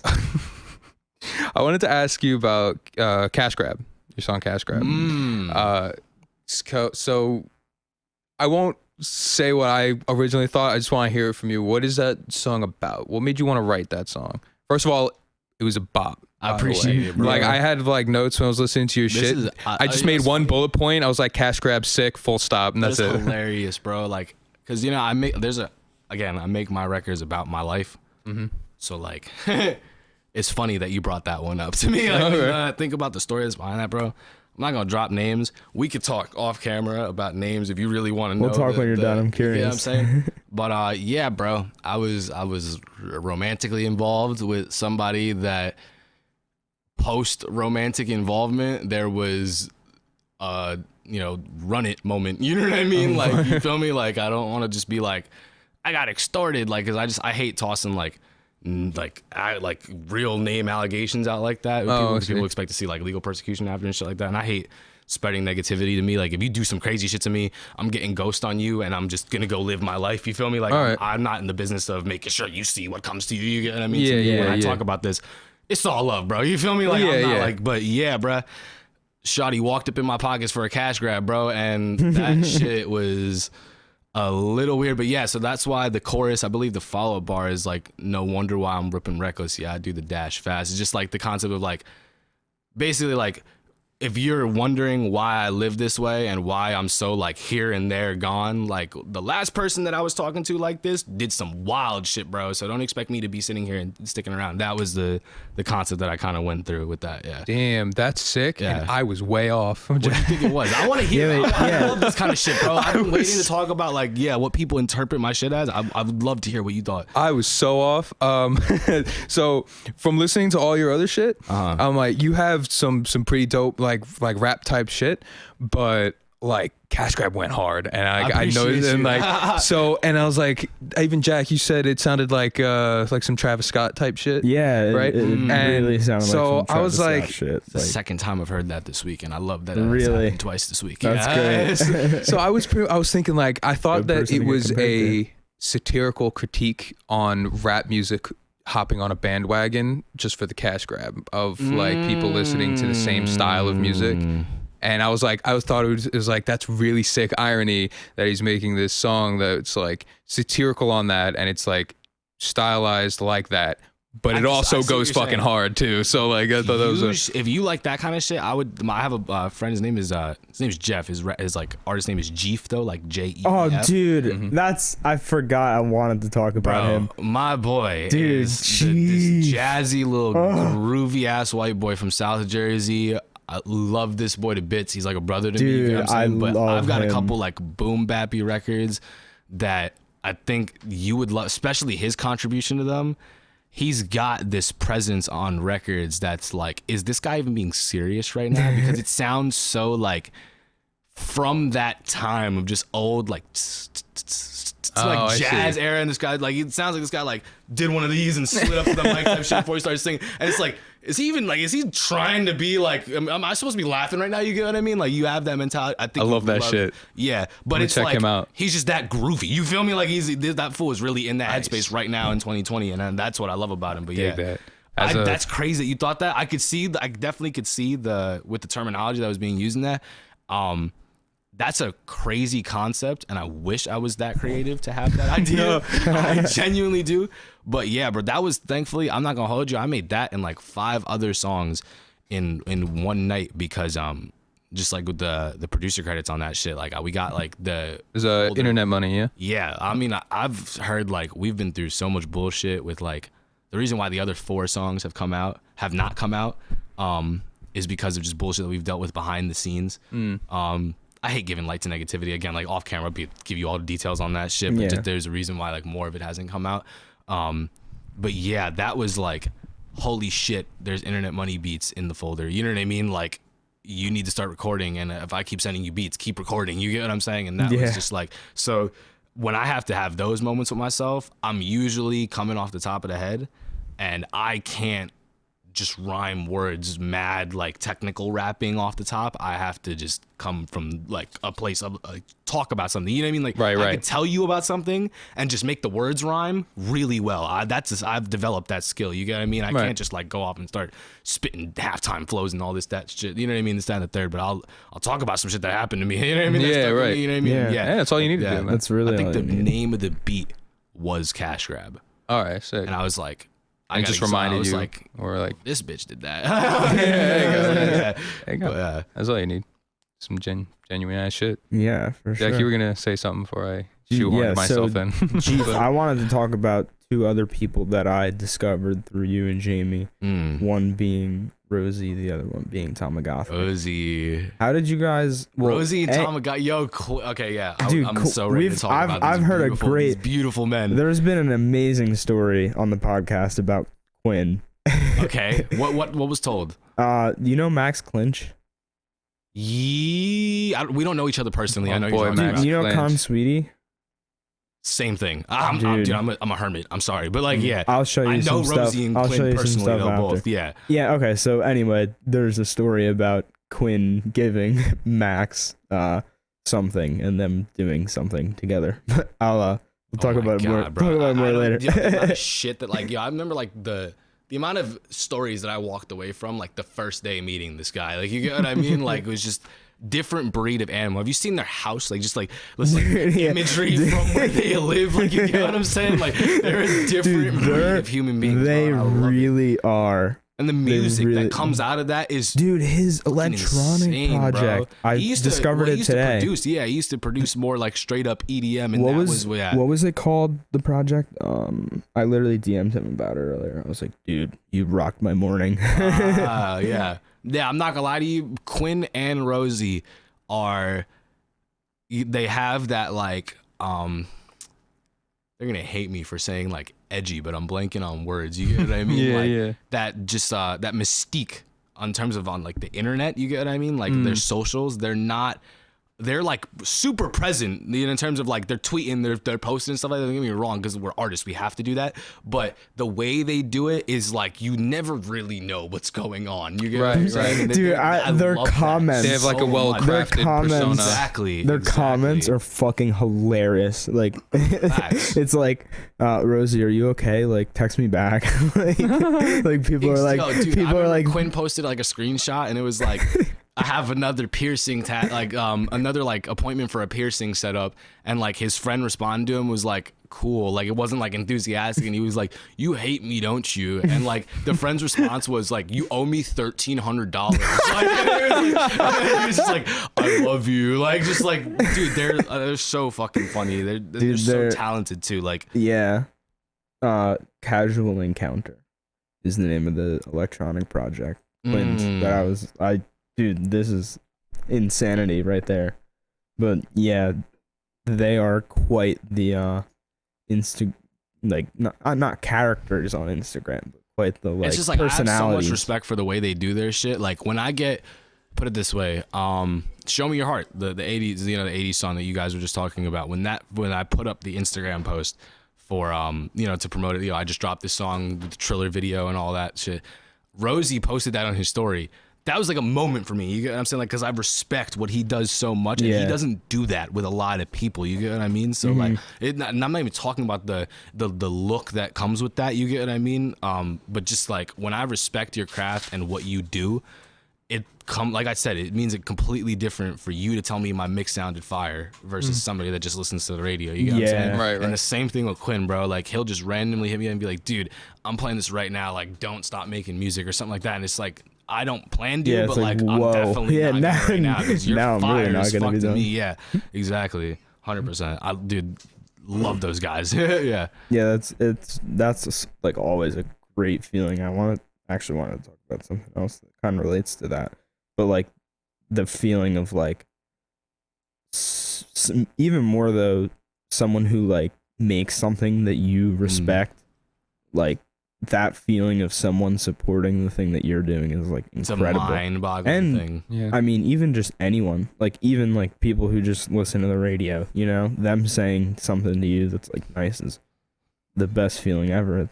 Kind of like it's a different nice though. They're definitely it's a step up when the people that made you go do that. Do you get what I mean? Oh yeah, 100%. Like, this is fire. You get what I mean? Like that's like I look at I don't know if you saw that Playboy Carti dropped his album. Like, I don't really dude, I'm like, not a fan, but I just don't really listen to him. Kid Cudi, like one of I guess his idols, he's got a feature on the project. Like you think about that, like crazy. Like you know what I mean? Like Cudi's fire. Like you get what I'm saying? Like you grow up listening to that shit. And now this guy's on your album. Yeah. Like I look at some of these feature lists. Like if I released an album with like a Kanye West feature, like just like some of the names that you could throw out there, or even like honestly the way I would want to do it, I would love to like. Do you keep it with Ian Dior at all? That side of like the internet. Yeah, I fuck with Poor Stacy. Slams in the whip. I love Poor Stacy to death. Like I'm not familiar. He's like. I know Ian Dior. I would like Poor Stacy is like if Ian dove off the cliff with rock. You get what I'm saying? Like you know what I mean? How there's definitely that presence of rock and roll influence. Like the most recent album that I've tuned into from Poor Stacy at least because I don't know if he dropped a new one recently or something like that. At the start of the year. It was a rock and roll project. You get what I mean? And in today's day and age, for just a rock album to drop, that was like a whoa for me first and foremost. You get what I'm saying? Yeah. Like to be like that showed up in my feed. You get what I mean? Like this is breaking the mainstream. You know what I mean? Like what do you mean? Like and I listened to it. I implore the both of y'all to turn that shit on because that shit is fire, bro. Yeah. It's different. Like I didn't know people were still doing it that way. You know what I mean? That kind of vibes where you're like, yo, this guy has it. Like you know what I mean? Like I don't know what it is. But it is, and you have it type deal, yeah. It's very strange. My buddy Rob and I were talking about this the other day. The rock band is dead, pretty much. It's very weird to think about. It's solo artist based. I would definitely agree with that. Yeah, like people, Poor Stacy is it's rock music, but he goes on stage alone. You know what I mean? That music plays behind him with the mic. Exactly. You know what I'm saying? Like, people gravitate more towards a persona rather than like a band a lot now. I mean, there are still like some exceptions, like like some K-pop bands and shit, and like also like there's like the rap collective type thing, like like Brockhampton happening now. Yo, Brockhampton's fire. Odd Future. Oh yeah, exactly. My that fucking type shit. Dude, innocence bubble as a child. When you mentioned that, like the death of the rock band, I thought about like MGK's new project. MGK, Machine Gun Kelly. Oh yeah. Like, I didn't like listen to it. Alternative kind of, but it's like it's like his face. And like I think Travis Barker like does a lot of it. I think that was another testament to what I was saying about where the image matches the music and where it finally gets accepted type shit. Because MGK was like the most technically spoken, like I could spit rapper. You get what I'm saying? For the longest amount of time. But if you look at like visibly, like it's like skinny white kid with tattoos type shit, people want to critique it, and now this guy goes and makes an alt rock project, and you look at that same stereotype I just described to you, you get what I mean? It's topping the charts. The exact same dude, literally, same person. I thought it was wild, crazy, like Machine Gun Kelly just dropped a pop punk song. What the fuck happened? Travis and then Barker did the fucking drums on it. And then like I listened to it, I'm like, whoa, Travis has just been it's crazy throughout the hip hop scene. The Suicide Boys, he was rocking around with them for a reason. Then he ran around with Ian for a little while. I think that's his most recent publicly released collaboration was what he did with MGK. Another person that, like you said, that's a good testament to people adapting. I feel, you know what I mean? Like you look at what it takes to still be somebody that we talk about in an age where the rock band might have died in the public light type deal, to be a drummer from a rock band that still gets dropped right next to that persona that we were just talking about. You get what I mean? Yeah, exactly. That takes some pivot and some maneuver to get done, Right. Yeah. So forgive me for living under a rock, but we talked about it a little bit, and I'm curious now, and I'm sure there might be other people who don't know. I'm familiar with internet money, right? Like I know the tagline, I've heard it before, but I've never like really versed myself in like what internet money was. I know, isn't there like a band too? Like so basically they have a band. Currently Internet Money is a record label. Okay. Oh, okay. I am not signed to Internet Money because I know I just said I signed a publishing deal, so I don't want to think that but yeah. They are a record label right now. I believe, again, I'm a hermit a little bit myself, but I definitely have been following them. I believe it started off with producers. They were the I think their first big artist claim to fame, like breakthrough moment, was Juice WRLD.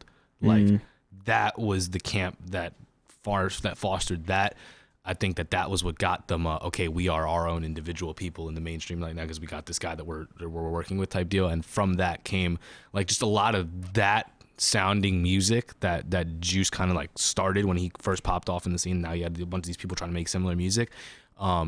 Even like a lot of Trippie Redd stuff, like that whole initial SoundCloud rap scene was largely produced by the first couple Internet Money producers, which originally were just people selling type beats on YouTube that kind of got together, I believe, and put that brand behind themselves. Now, though, because of that success, they're a full-scale record label. They have artists like the Kid Laroi. I don't know if he signed to Internet Money, but like they do a lot of either signing their own artists. Like, do you know who Lil Spirit is? Ty Fontaine. These are like Internet Money's artists. I think Kid Laroi might be an example of where Internet Money also will do like they probably helped him get his record deal. You get what I'm saying? Yeah. They do that handoff to get the look from it. But they're a full-fledged part of the working machine at this point in time, just because of the success that they saw fostering those first few artists, you know what I mean, that ended up, like you said, running culture as we speak of it right now. That's wild. Yeah. I know that. Aren't there like albums and stuff under the name Internet Money? So I think last year they just released their first project. Yeah, okay. And that was like a conglomerate, like similar to like a Brockhampton type project. Oh, they took all their artists and put them onto one. On it. That's Mondo. Like Dreamville. Individuals, so did very similar, exactly similar. Dude, Revenge of the Dreamers. Quality Control does the same thing every year with like Lil Yachty and the Migos and Oh, all their okay, artists. yeah, Right. I used to Yeah. listen to that in the gym my junior year of high Exactly, school bro. You see what on I'm saying? Yeah. repeat. That album. People sleep on the fact that every year there's usually a tape from each big label of these are our guys. You know what I mean? And like everybody's got their own stuff that usually comes out on a yearly basis that they'll put out projects, but they usually, I've seen that, like I said, QC, Dreamville just got in on it with the recent one. Internet Money did it now. I've noticed what I feel like is a developing trend of Like great trend you got too. a couple artists with a couple solid singles running around right now. Instead of everybody dropping their solo project first, let me drop a body of music with everybody on it. Everybody's audiences gets combined. We're tossing around. You know what I mean? Like you're forced to come listen to people you might have never heard of. You feel me? That are working with the people that you love. You get what I'm saying? And it gives those artists a much easier platform to go springboard off with their own shit off, just to know that, oh, that's that kid that had that song on that album. You know what I mean? Like instead of who is this? You know? Yeah. So you were talking for a second about people featuring on someone's track, like the Kid Cudi example, where like he was on like whoever his hero or whatever, like shit like that. What I wanted to talk about was like ask you, one, do you ever like think about that like happening like in the future, like being like people that I would want that would, like my Kid Cudi type deal on my song. Oh my God, Tyler the Creator. Tyler the and do you like Tyler, envision bro. yourself like Earl, all of them first and foremost, because that was, like I said, when I was 13, that motherfucker eating a cockroach on YouTube was my first. I'm 12 years old going, what the fuck? And now Loiter I Squad, do some shit now. You know what I mean? Like that was what made I gotta me go find a spider anymore. You feel me? It was their little first inception. You get what I'm saying? Dude, you watch Loiter Squad? Shit. Yeah, bro. Dude, Loiter Squad. Me and Mike Mauder used to watch Loiter Squad every weekend. 100%. Dude, that shit was hilarious. I'm such a big fan of just the variety of types of careers that you've seen that whole conglomerate have. You know what I mean? In terms of from Grammy winning to even, you look at Earl and what he's doing right now, and I don't think Earl's mad at what he's doing right now. You know what I mean? I think that he wanted to have this kind of a presence. You know what I mean? And I respect both spectrums of it because I identify with both sides of it. You feel me? Like I see the desire to be on top of the world, and I also see the desire to just be able to not be looked at. You know what I mean? At the same time, so they have so much depth that I don't think they get they don't get credit for. Like, you know what I mean? They're the reason why a lot of kids do a lot of shit right now. You know what I mean? Exactly. Like, nobody was wearing Supreme. You get what I'm saying? In California, that was a New York-based company. You get what I'm saying? Right. Nobody was like, that was like rappers that could actually skate. Like, you get what I mean? Like these kids they're skating. Like, you get what I mean? It's not like, no, like I'm in the video holding the board. Like, no, there's like, why is he hitting clips right now on this fucking nanny pad? Like, you know what I mean? Like, what the fuck is going on? Like, and then he's got a 616 that he made in the background of it. Like, it's crazy. Such a them first and foremost, and then I would think just like probably a lot of the similar ones, just because I respect a lot of what people are doing right now. I'm trying to think, because like I'm also limited. I feel like I'm limiting myself with the music that I'm starting to make. You get what I mean? I feel like it might be hard to get Earl on one of the songs that I'm trying to release next. You get what I'm saying? Like, so. But with the stuff you're making, it wouldn't be impossible for someone like Frank Ocean to come on, though. Thank you. So, I would. That would blow my mind. You feel me? And I feel like that. I would make a lot of people mad if I got the Frank Ocean feature. You know what I mean? Like, everybody spread this to Frank Ocean. Let's get my man on. Tag Kill Arty, tag please. Frank Ocean. Frank Ocean, come on the podcast. I see both sides too, bro. Come on, like, nah. What's it called? Definitely anybody in that conglomerate. I'm trying to think of the rappers that like. I'm trying to like name like hip hop people that I would like love. Off the kids, Lil Tecca is doing it right now. Like, I love Lil Tecca. Like that, his whole image. That guy, I like his vibe. Is just I love anybody that spits in the face of what people say you got to look like. You get what I mean? To do that shit and just to have a normal looking kid with some swag to him. You get what I mean? Start making these beats on his own, and I love that story. Anybody coming out of New York right now, I feel like could easily work with me. Obviously that's where I'm from. You feel me? I want to be respected in that nature. So all those people, A Boogie. I'm blanking on like people that like I listen to on a daily basis. Let me check my phone. I'm trying to think. You said my music had an R&B influence to it. Black, like LACK. Oh my God. Please, if you are listening to this, contact me, sir. Like, Dude, you know what I mean? yeah. Like, do it. the beauty of that man's product that he displays to the world is insane. Like, Dude, I just like his Yeah. first album, I used to listen to it in gym. Like, I mean, you know how we walk Yeah, around the bro. circle. So I crazy, listened to it bro. for like a year while we walked around the circle. Like, Yeah. Recently, I've been on a Spanish music binge, bro. I'm not gonna hold you. I've been actually making a lot of Spanish music. Like, I noticed. I Yeah, thought I heard I've been like maybe a previewing story a little or bit something. of it just as I make it. You know what I mean? If I think something sounds sick, I'll throw it up on social media.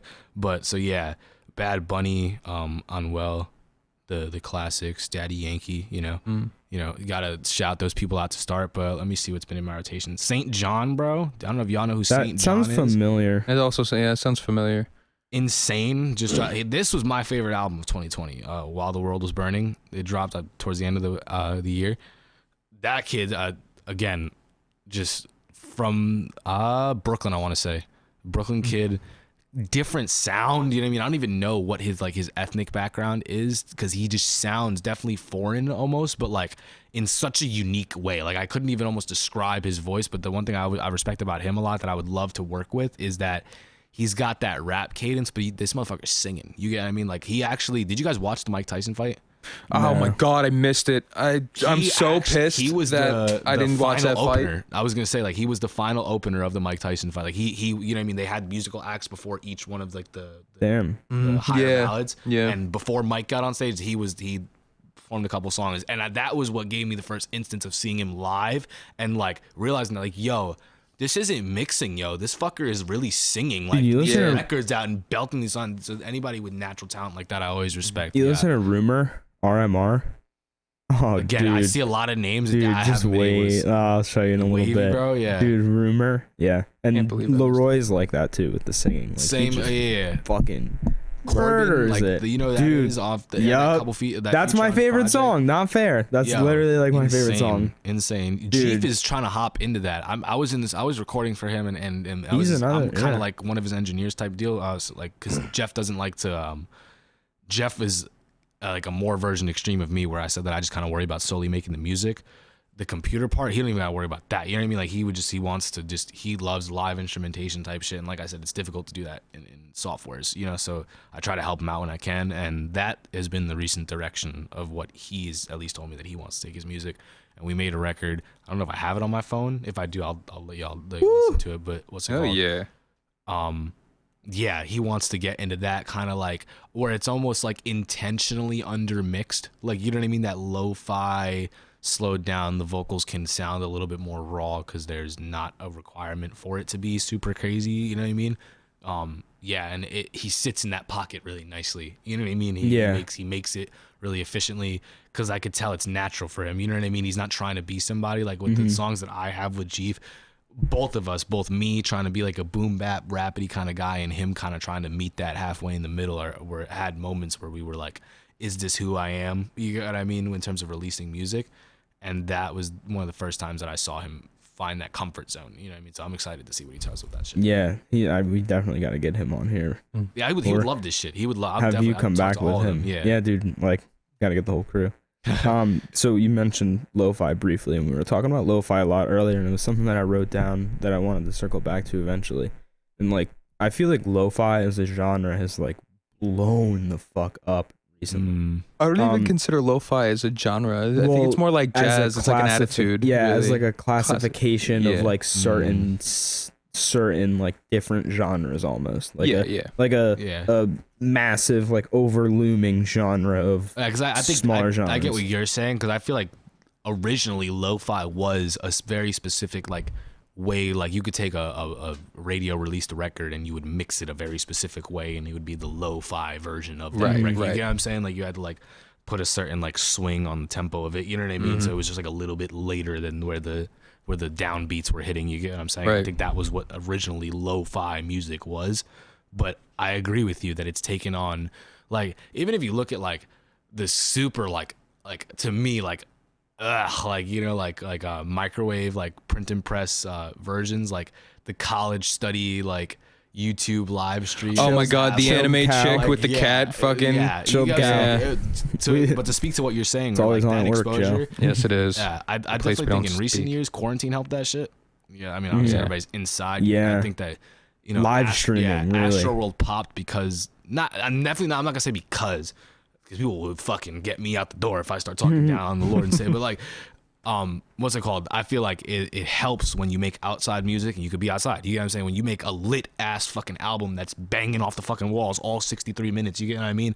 And you can go to the concert and lose your shit for 63 fucking minutes versus like, it's definitely cool on face value, but I feel like, you know what I mean, a lot of people nowadays that make music that has a more live show appeal struggle during quarantine because it was like, and I think that the what people might have called old head like rap, like less lit but more like something to listen to, shined last year because we had to sit down. You get what I mean? You weren't like, I can only jump up and down on my couch but so much, you get what I mean, before I'm tired. And now I'm actually like, you know what I mean? I can't have my house getting a noise complaint every day. You get what I mean? Right, so like right, yeah. eventually 4 months into everyone sitting down and nobody knowing what's going on, you're going to turn on some conscious rap music because you're looking to hear something at a certain point in time. You feel me? And like, you're going to end up listening to that shit.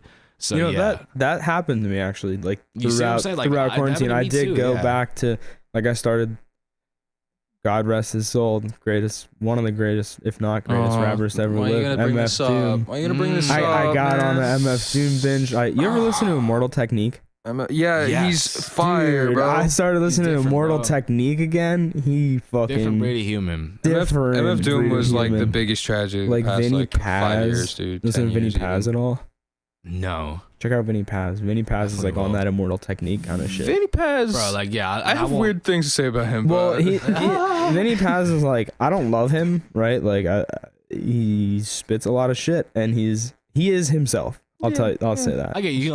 Polarizing. Unapologetic. Yeah, polarizing. very Okay. kind of polarizing. It's he runs, weird. yeah, him Like, and if Immortal you- One of Technique. those people. Yeah, if you Yeah. brought up that who's the isn't concerned at all with who Like they Alex don't make Jones. happy. Yeah. yeah, he's like an Alex Jones. Yeah. kind I of would guy. love to be that one day, but Yeah. not through a sense of arrogance, just more through a sense of like Fuck it. comfort. Yeah. You know what I mean? Just Unapologetically, comfort, like I don't care. I'm type deal. Yeah, Vinny 100% Paz and Immortal Technique, they run the same circles as like R.A. the Rugged Man and shit, right? You ever listen to Jedi Mind Tricks? Yeah, that's their super group, right? Yeah. They're it's the lyrical content that puts me off to it. Dude. But That's something that's coming. Me and Jamie have like a duo name, like a group like of like music. fuck. We make music together. You get what I'm saying? Let's go. Shoreside City Wave. Ooh, Yeah, just cause like where I'm from, where he's from, type shit.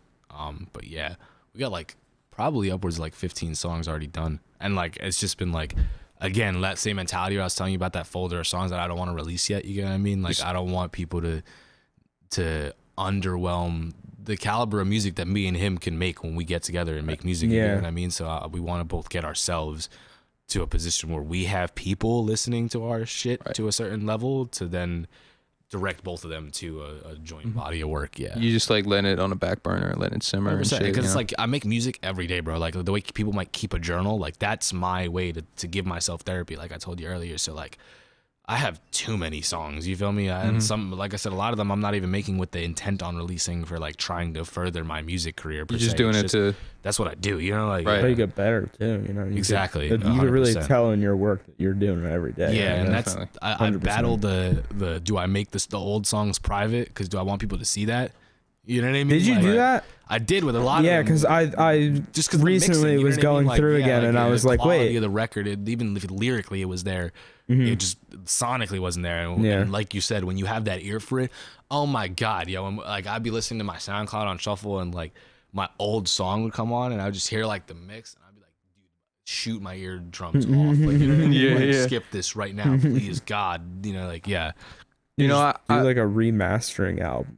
All this. But that's stuff. what we were talking Eventually, about earlier. yeah. When you come back to it, it don't feel the Oh, same. yeah, You feel me? yeah, I've done yeah. a lot about re-recording some of my old shit. You know what I Yeah. mean? And I'm just like, I'm not even there. I was angry and shit back Right, then. right. Like, Yeah. yeah, like, That's fair. yeah. But like, I don't think it's necessary for like an artist to go back and re-record or re-release anything. But I don't think it should be like deleted or made private. Because one of my favorite things, like when we have a guest come on or something like that, and I go through like their whole discography, I love seeing where they started to where they're at now. That makes where they're at now like fucking better for I would me. love Like, to show that's you great. the EP that I referred to when I said that me and Jamie made an EP. For Yeah, I want to hear like, that. It's bad. It's bad. You know? Like, and me and him laugh about that shit so much because when we made it, it was so hard. It was so fun. Like, it was like, this is it. Like, this is we're going to the top. Like with this, you feel me? And like, now we listen, we're like, yo, like. No, we weren't like at all. Like, I haven't saw everyone, man. Same thing. I wanted to ask a question. You mentioned earlier that you were getting a lot into like Spanish music and stuff like that. My roots, yo. Like I never tried to, because it was so intimidating to me. Like even if you look at from like an engineering perspective, like I encourage you to like go look at like. Listen to like the quality of the mix that's on the average popping Latino artist. You get what I mean? And the average of the mix on like somebody coming up out of like, you know, like the average urban rap scene, just to compare it to what I know type shit. You can get away with having grungy, like raw, unmixed rap music. You get what I mean? Because like you said, it contributes to that perspective that like where this is from. You get what I mean? Mentality behind it. It's like just solely, in my opinion, based sonically, like my sonic opinion of what I hear. I don't think you can do that with Spanish music, yo. Because like I had made a couple of songs, and that was what I noticed turned me off to it. It's like, yo, like my lyrics are good. I speak Spanish, you know what I mean? I'm not like unconfident about that. Like I can hit the melodies that I was doing. This doesn't sound professional enough. It sounds unmixed, and it's really deterring for some reason that it sounds this unmixed. You get what I mean? Like so that was for the longest just something I didn't dabble with because it was so hard to do. Like I don't know how long you've been. If you were listening, I forget if Sunday Morning Backwards came out before or after. I released a project. It was like a 12-song project, I think, called Impulse and Desire. It was like my baby photo. I don't think I heard that right now. Yeah. Because it's like, I'm not gonna lie to you, it probably should be public. It's a really, to this day, I still feel really confident behind the project that it was. It's not even really lacking in quality either. It didn't get heard at all. Like, and I went through a period of being really frustrated at that, and I, you know what I mean, took it down because it was just like I put a lot of time into making something, and it really like it was like when you could see like less than 100 plays on something that you put 6 months into on track 1, and you could just see the numbers getting less the further into the project. Like when track 12 has 6 plays, you get what I mean? It's crippling. Yeah. And it's just like y'all just got less and less, you know what I mean? More and more y'all dipped out before the end. Do you feel me? Like that's how it felt. So like, but like beyond that shit, I honestly lost my train of thought of where I was even going with that, to be honest. That's talking about like Spanish music and stuff like that. Oh yeah, so like I didn't try it because I didn't want to be trash at it at first, but now I feel like I'm getting. There was a period of I didn't want to be wrong, literally, verbally with what I was saying. You get what I mean? Because like, my grandma didn't speak English, but I've never been like living in a country where I had to only speak that language. You get what I'm saying? So like. I took a lot of time like sitting with a dictionary and like making sure that like the lyrics that I was writing, like I could play you guys a song that took me like 3 hours to make just lyrically alone, just because like, and it's not very complex. Like when you listen to it, you get what I mean? Just because I wanted to make sure it was right and proper. And there was a phase of that, and then there was a phase of me realizing that like this is still like urban pop music, just for those cultures. So it would almost be like me trying to make a rap album with perfect grammar. You know what I'm saying? All right. So sonically, music was sounding good to me. It even sounded nice with the mix. But then I had to realize, yo, if I played this for somebody from Puerto Rico, they'd be like, yo, who is this white boy trying to make me? You get what I'm saying? It would have had that. And I didn't want that. So that I had to go back to the fucking drawing board and really like these past few weeks have been the first instance of me. Like I'm not even writing. I'm sitting down. I'm getting comfortable enough with my understanding of the language and whatnot that I could actually try to record and speak the way I would speak to somebody that I know that speaks Spanish. You know what I mean? And just like, and it just like the lyrics roll off the tongue better. It sounds more crisp because it's not cut line by line because I had to go line by line to deliver it properly. You get what I mean? Yeah, like it really just sounds like I'm speaking. You get what I mean? And I'm so happy about that because it's just like, for me, I feel like I told Jamie that like, it was just like I could show my mom that. You get what I mean? Like I could genuinely show my mom that. You get what I mean? Like I show my mom this right now, and like my mom would probably be another person to call me Travis Scott just because she's like, oh, my son can make hip hop music. Like what's the most popular hip hop head that I know right now? You know what I mean? Like my son is Travis Scott. Like you get what I mean? Like versus showing her something that she could literally listen to and be like, oh my God, like, and actually decide, do I like this or not? You get what I mean? It's something that would have come on the radio station that she turns on when she gets in the car to get to work. You get what I mean? Like, it's just a completely different respect that I have for the end product. You know what I mean? So like, I'm really excited on that. And those are deep in the folder of like, I'm waiting to let the public get that one, because I was like, when it comes back to me, that's probably honestly a personal thing for me too. It's probably just how I look at the songs, because they're just so much cooler to me. I'm like, yo, like that's me, like, you know what I mean? Like, that don't sound like me at all. Like, yeah, it's sick. Yeah, I love that shit. I think it's I'm also really excited to hear that stuff. I love listening to I music love playing from like different I'll cultures play and all whatnot. that shit. Like, yeah, I do that. I have a bad habit of doing that with like, I'll just like empty the clip on somebody and then they're like, like you dropped that one out, but you showed me it 7 months ago. You know what I mean? Like, I definitely tanked a bit of my audience through that tactic. Like, I noticed definitely someone who goes back a lot. So Yeah, you won't lose me. I noticed your song Over Now. Like when I listen to that, that's a short song. Yeah. And in like 60 seconds, like so many different things hit dude, me. And I was like, that's Martin. That's recycled. And Yeah. like, you know what I mean? That boy is insane. That was the first instance of me going like, I think, I'm trying to think. Lil Pump has like either a little brother or a little cousin. And I forget exactly. I have to remember his rap name. Oh, Trap Star. What's it called? It's like literally like O Trap Star, like OH Trap Star with like an exclamation point, I think is the official way that you would like look it up. And he, I think the song itself is called Baila VIP. Like, I think it's just like the English translation is like Dance VIP, I believe. But the cadence of it, I just loved it. It was not definitely not the same as Over Now. I think Martin took a more, I hate to say dark, but just like tone wise, you get what I mean? The original song that I showed him as a reference was very like upbeat, like Caribbean, like party barbecue vibes versus this. Not that it wasn't that, but lyrically I was talking about something a little bit more personal. You get what I'm saying? right. But yeah, again, where I'm just like, dude, I'm vibing on this, dude. I keep playing this shit in the car. You get what I'm saying? I love how he hits this shit, like the way that these mallets are hitting on this cadence here, and the way he's incorporating, you know, the cadence of the drums is a little bit different. It's hitting on the upbeats instead of the downbeats. Yeah. You know, and he comes back to me with these products, and you know, I almost feel like obligated to go in. You know what I mean? Right. When I go to record, because it's like if I don't, I'm gonna sound whack. You know what I mean? Like, you know, on this tough ass beat. Like, yeah. The first thing that I noticed when I was listening to Over Now was like not the main percussion, but there's like this accented percussion. I was like, that sounds like a pan drum. Like that sounds like something you would hear. It's like that rake that I think I know what you're talking about. Yeah, it was like it sounded kind of like a pan drum that you would hear traditionally in like calypso music. And then I was listening to it, I'm like, this is really dance hall. This sounds like a dance hall song. And then and then the vocal melodies came in. I was like, that's very like Latin sounding or Hispanic sounding. I was like, there was a lot of like, it seemed like a really nice little breeding ground of different influence. Song specifically is kind of crazy because it's very simple at the start. It's just those notes, you know what I mean? Right. And then it very quickly, you're like, there's like a new level of intensity that gets added almost every like 8 bars that you get through. You get what I mean? Yeah, Like, and it's just like, whoa. And then like, yeah, I applaud him.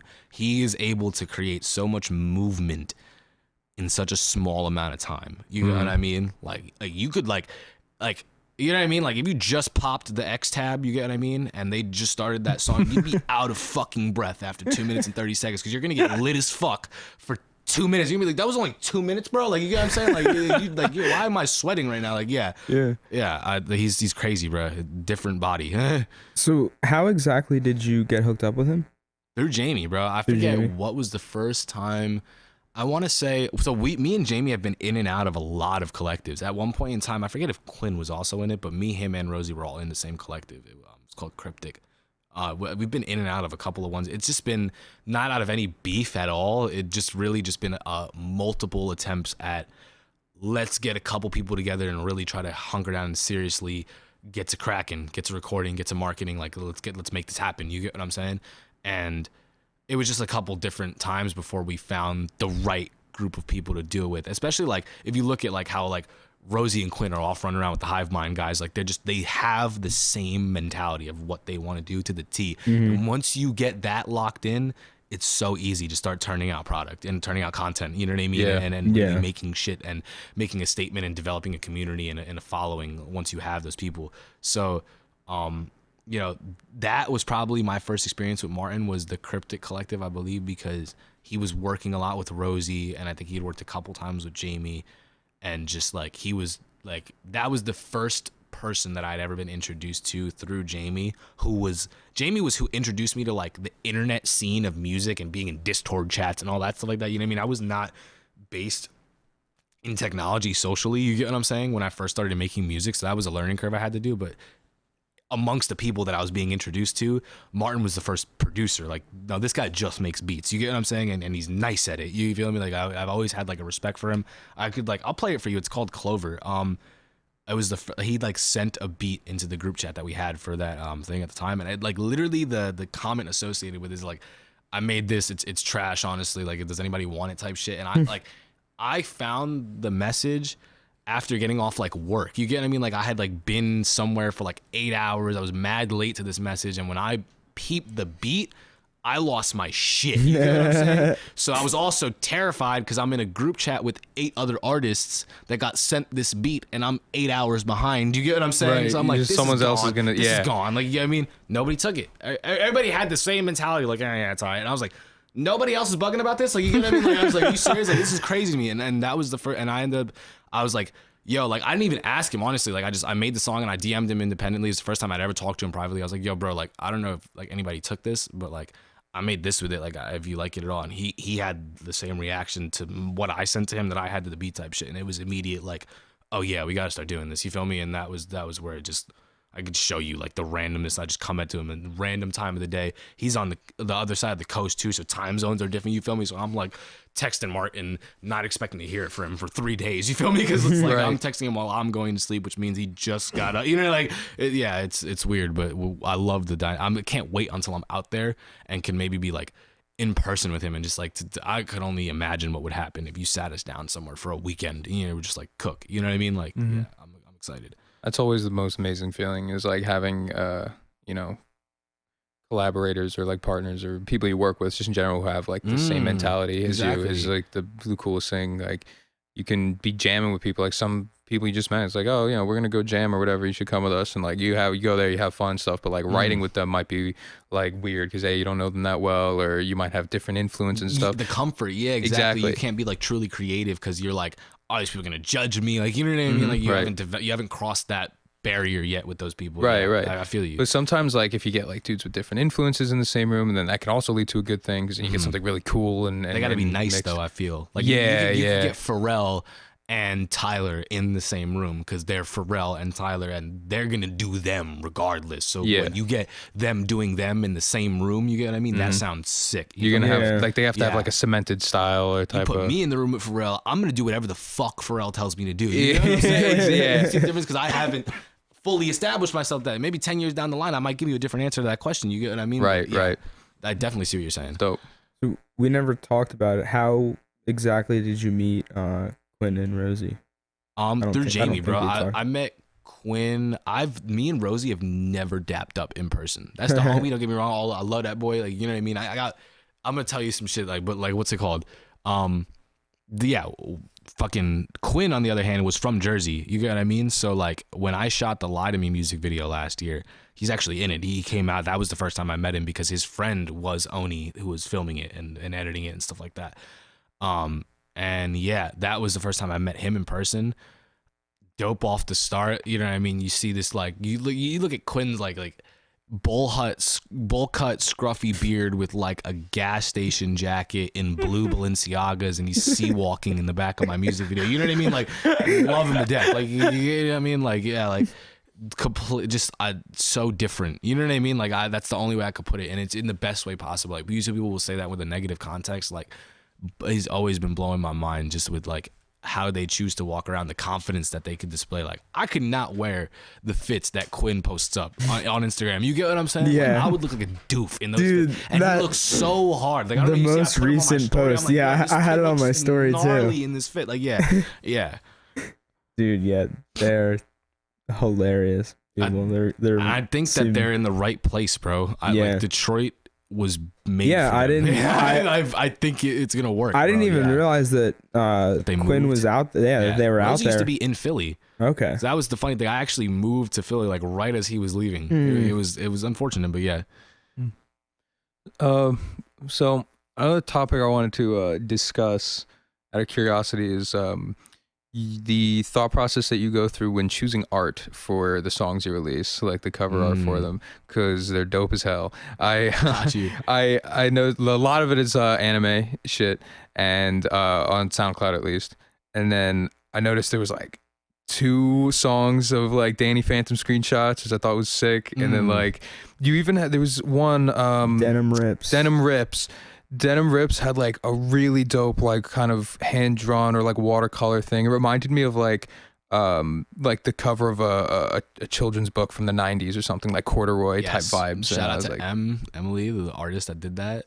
So talented. I actually met her through Jeef. So yeah, that was specifically with that. She did that. That was probably compared to the rest of the artworks, a more one-off experience that I'm very blessed to have had with her. That she fucked with the song heavy. She was like, can I paint this for you type deal? And very similar to how you just described it, I'm getting these sketches back, you know what I mean, with my name in the middle of it, you get what I mean? Right. I'm like, yo, this is gonna be tough, like, yeah. But she just kind of did that on her own. Outside of that though, really, I'm not gonna lie to you, a lot of the artwork has been a mix of me 50-50 just like doing what I please, because I make a lot of them, you feel me, like 90% of them was me just like on Canva, like, you know what I mean, like dicking around with Google image search and stuff like that, like but so with that, it's just what I was watching. Like I love Danny Phantom growing up, and like a bunch of different cartoons that have always been like, I was a cartoon kid. You get what I mean? Yeah. Can you watch that? Where can you watch that? What, Danny Phantom? I don't know if you can, outside of just catching a rerun. No, is it on Hulu? The whole thing's on Oh, Hulu. sick. Yeah, dude, I rewatched the whole thing like not too long ago. All right, you guys still leave. badass. You guys gotta go now. I gotta watch Danny Phantom on Hulu. 100%. Cut the mics. Yeah. Well, that was it. Or fuck it, we just all sit here and record us watching Danny Phantom. Yeah. I do feel though that for some reason, I don't know, I feel like the SoundCloud scene and the old 90s cartoon scene, like the sonics of what we're making and the visuals of what they made, for some reason just mesh so well together. Seems it fitting. Just gives you that same vibe. Like, you get what I'm saying? Like the song that I think you're talking about. There was 2 of them I saw. Yeah, the more recent one I'm trying to think of. I'm horrible with names of my song. Why am I blanking on the name of my song? Here, I got your SoundCloud. You wrote too much stuff. Literally, yo, there's too many of them, bro. So I just want to make sure I'm thinking of the right one.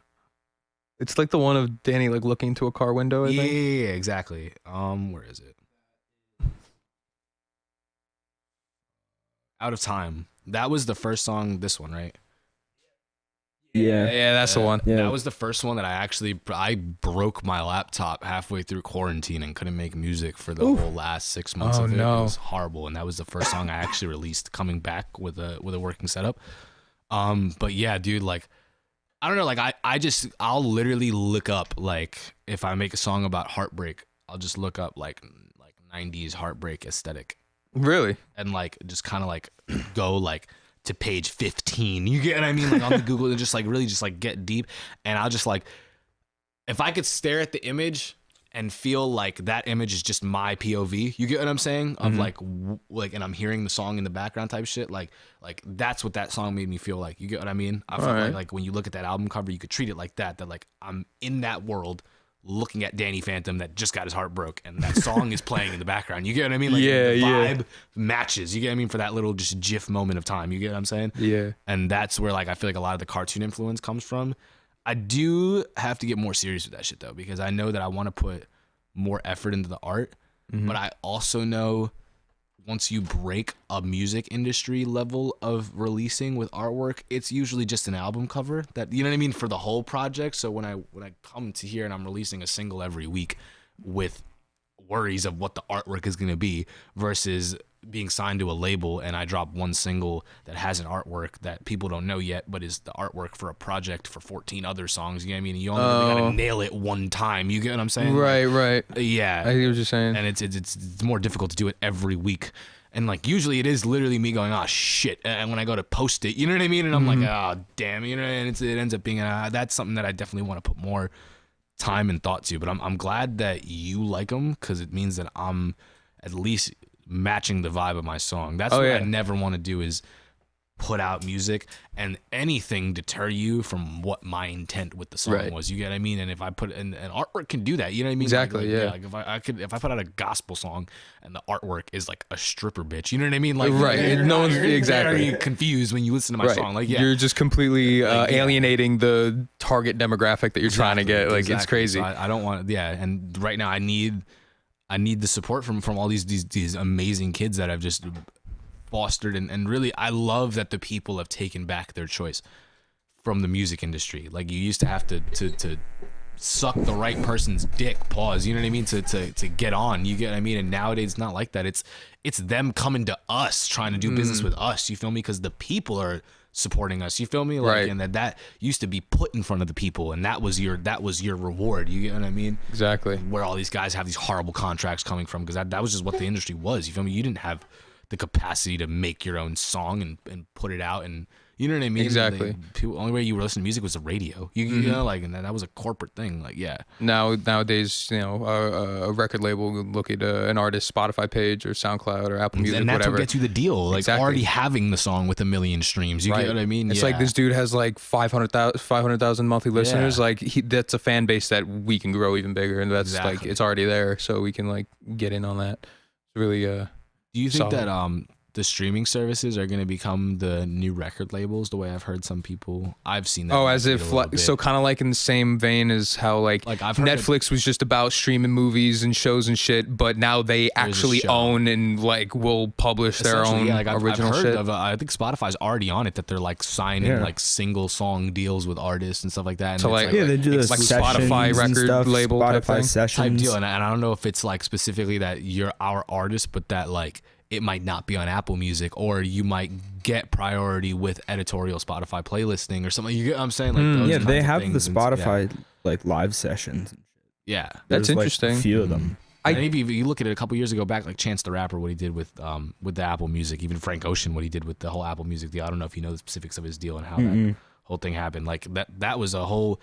I don't know the math behind it, but I know that Frank Ocean was able to do something with his deal that like the Blonde album that sent him out of here was released as an Apple exclusive for Apple Music, and they gave him the bag and a half for that shit, and it was supposed to come out on his at the time record label, like under them everywhere type shit, but he like finessed his deal, and I think he like dropped like a smaller body of work right before the project, and like that satisfied his contract obligations.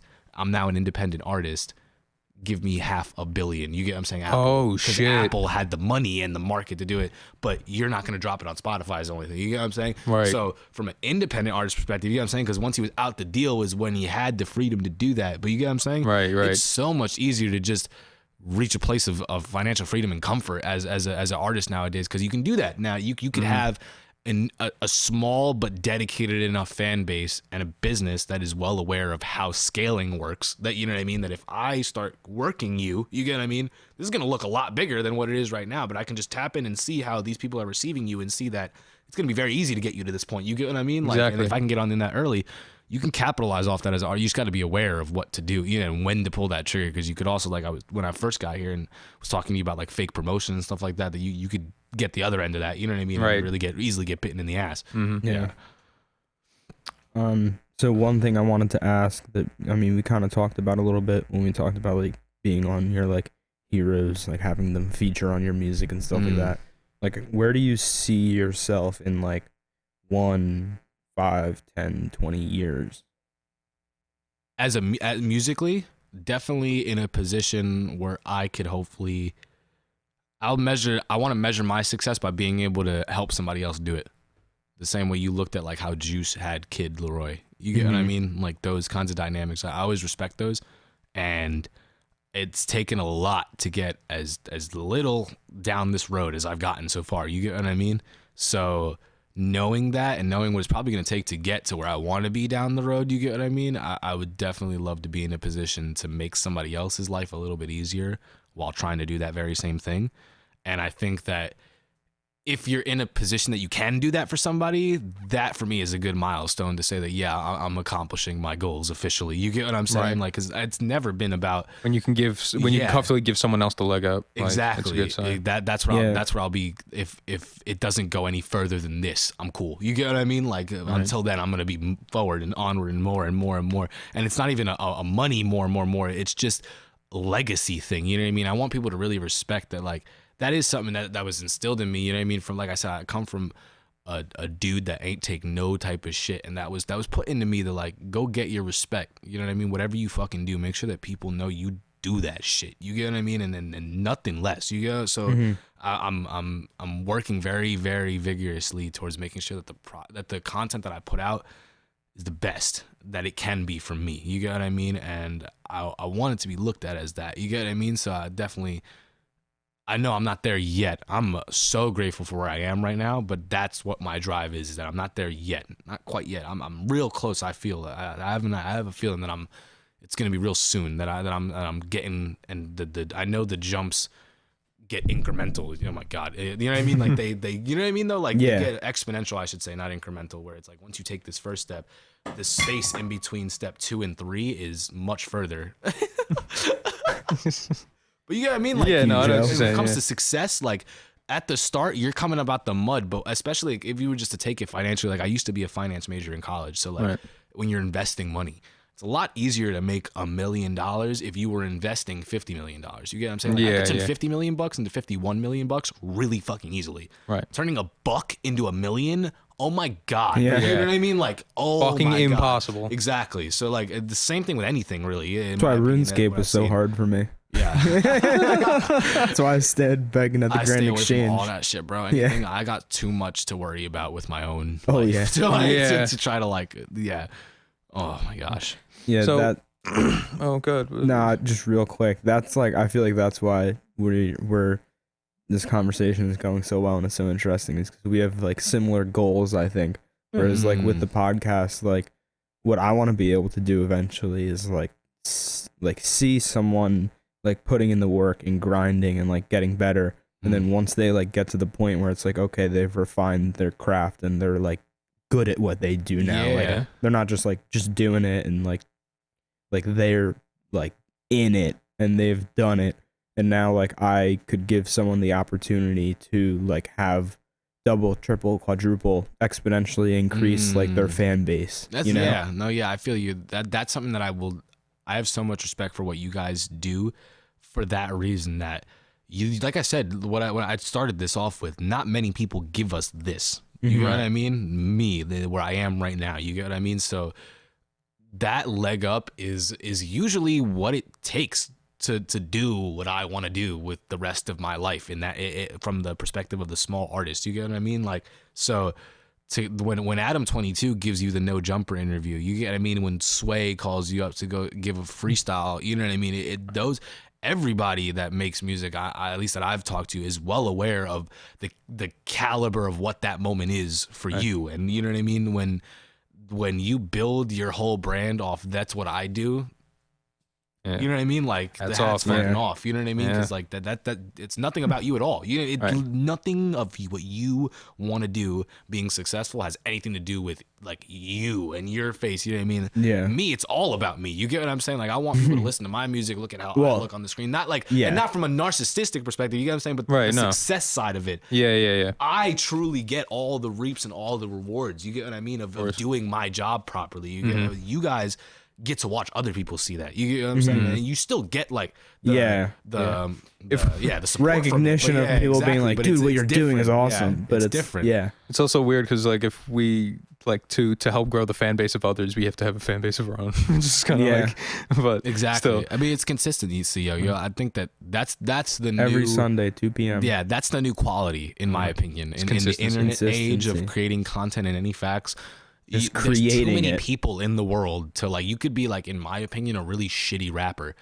there's enough people to get you a plaque that think otherwise. I promise. You get what I mean? Exactly. You just gotta get yourself You get what out I mean? there. Like, well, fuck what I think. Just keep making that shit. If you really feel that way, I promise you, one of them's gonna go. If not for the reasons you want, for some funny shit or you know what I mean? Yeah, like, exactly. Like, right. something's gonna go. Like, yeah. And I also share the same desires as Jack about the podcast, but I also like doing what you do. Like, I want to be able to like make my rent by releasing music. Like it's like, Yeah, you know, it's exactly. It's not even from, like I said, the narcissistic status level of it. It's just I'd be able to make so much better music yeah, because I yeah. wouldn't have to go to work. Dude. You know what I Yeah. mean? So- I've done that. I've just recently quit my job. You know what I mean? Just off the principle, and I've been hesitant to go get another one because it's weird how in the past 3 weeks of not clocking into work, so much shit just happened, dude. You get me? Shit that I cannot talk about on a camera. I never thought that I'd be sitting in front of a microphone with shit that I can't talk about on microphone. You get what I mean? Yeah. It's only been in these past 3 weeks that I've entered that phase of my life right now. You get what I'm saying? Yeah.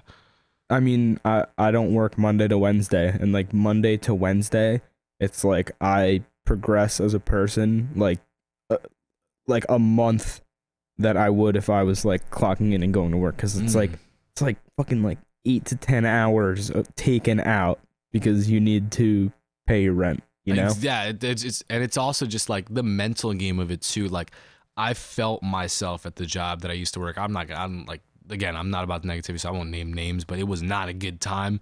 And I was the manager of a streetwear store in the King of Prussia Mall, which is one of the biggest malls in the country. I don't know if you know, like the King of Prussia Mall. It's fucking huge. It's like a city. But not a good demographic of people, like customer wise. You get what I'm saying? Like just rude customers usually, and a rude staff. So it was just not a good time. But like, I woke up on the week I quit because it was like, yo, like I did the like, you know, like the grown ass man, like you wake up and you sit up, you turn, but you don't get up just yet. You're just there in your boxers, just kind of like sitting, contemplating what life choices brought me to this point. Like, you know what I mean? It's like why am I getting ready to go talk to this person for the next 8 hours of my life? Yeah. Like, you know what I mean? And I was like, fuck, like the you know what I mean? A week of that, and I was like, what the fuck? You know what I mean? I woke up like, looked in the mirror, I was like, dude, hell no. And I guess that might be why I've had the drive to do what I've been, you know, referring to recently. But like, I realized that because I liked that job when I first got it. I was really hype. I love wearing streetwear. You get what I'm saying? They play hip hop music in the store type shit. I didn't have to dress differently than how I dress. Like I talk the way I talk to the customers. You get what I mean? And feel at home. So I was happy when I started that.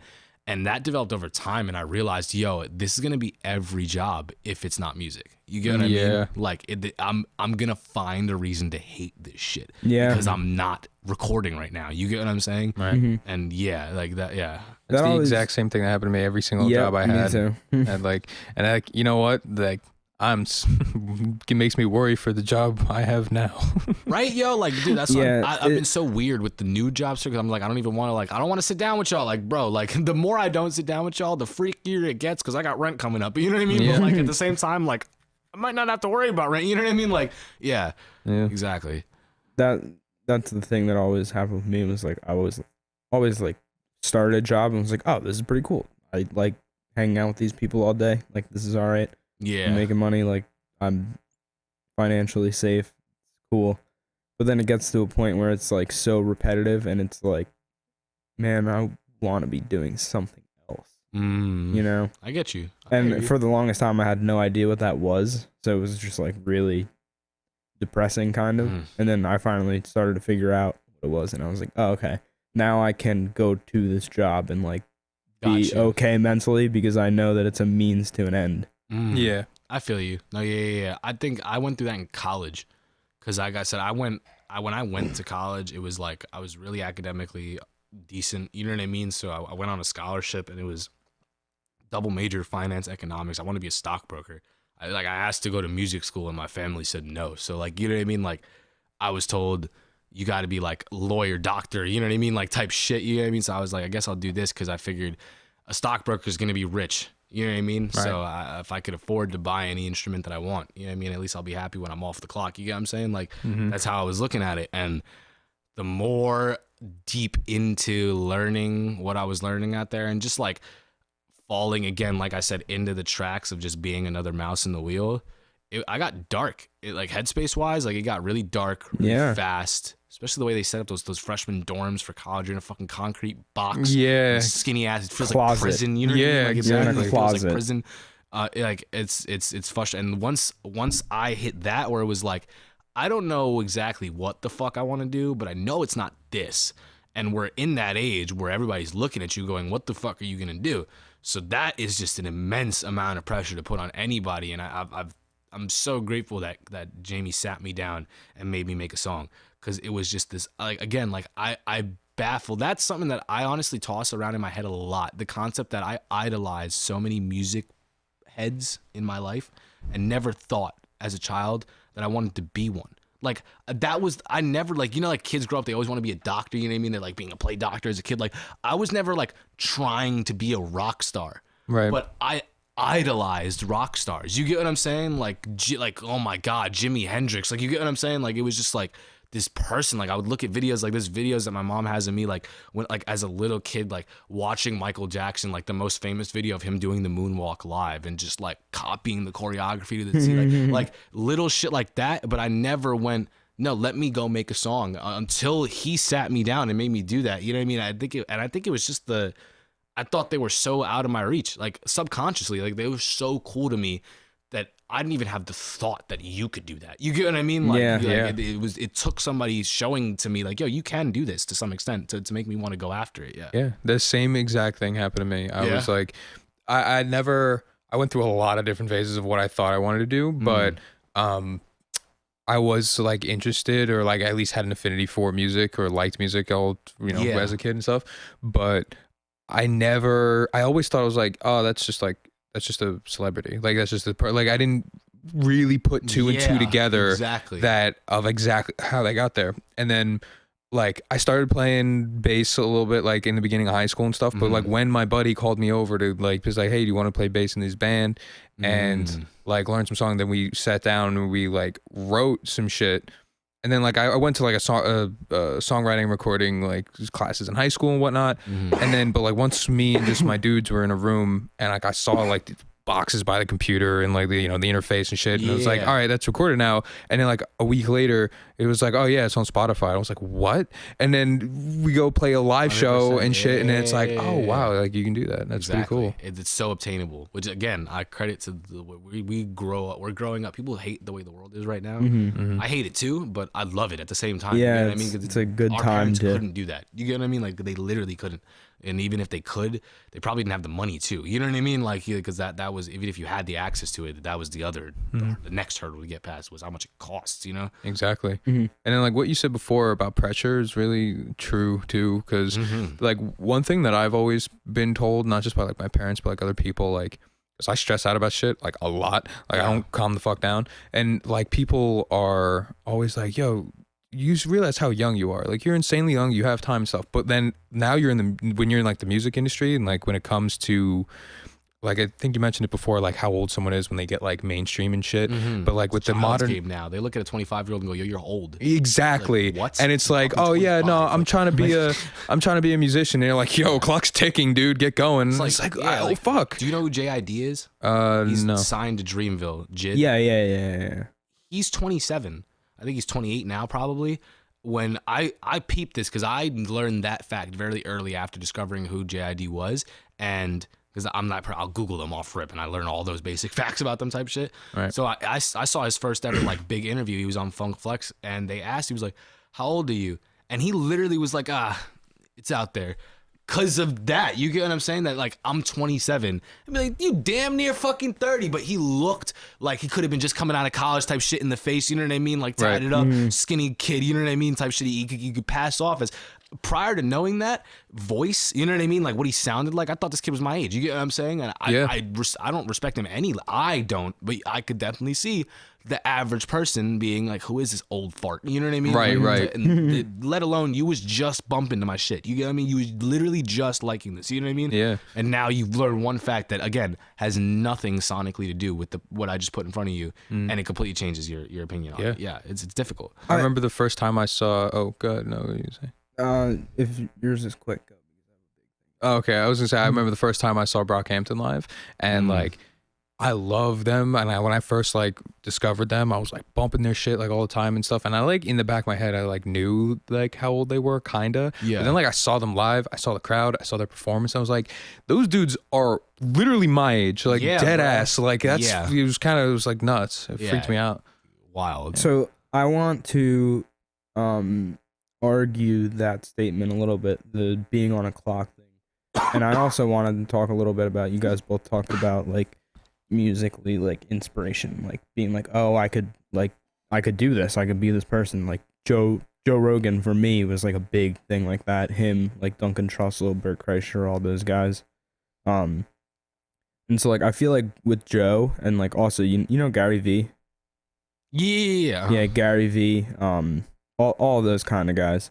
Like Joe's like fucking 50 years old, and he like just kind of blew up in the past. Like, I mean, he was doing Fear Factor and shit like that. Yeah, I get you, but he was also a Mondo fighter too. Yeah, right? He was already had a level of fame though. Exactly. So that's the thing though, is like there was no real like clock on him. It's kind of just, it's when you start your clock almost. Like that's what really matters. I feel like. I get what you're saying. I think because it's more like general. yeah. So I think what he was saying was specifically today's music. Yeah. I was going for yeah. So music. With today's music though, kids are able to break into it so early, so you see them a lot.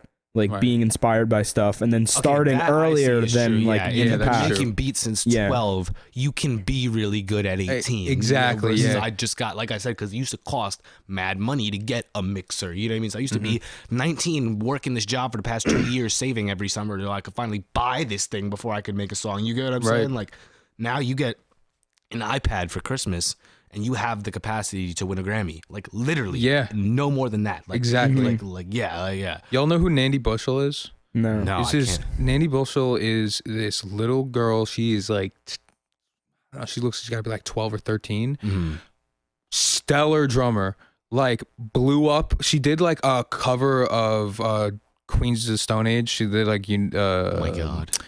What the hell's the song? No One Knows. And then that shit took off.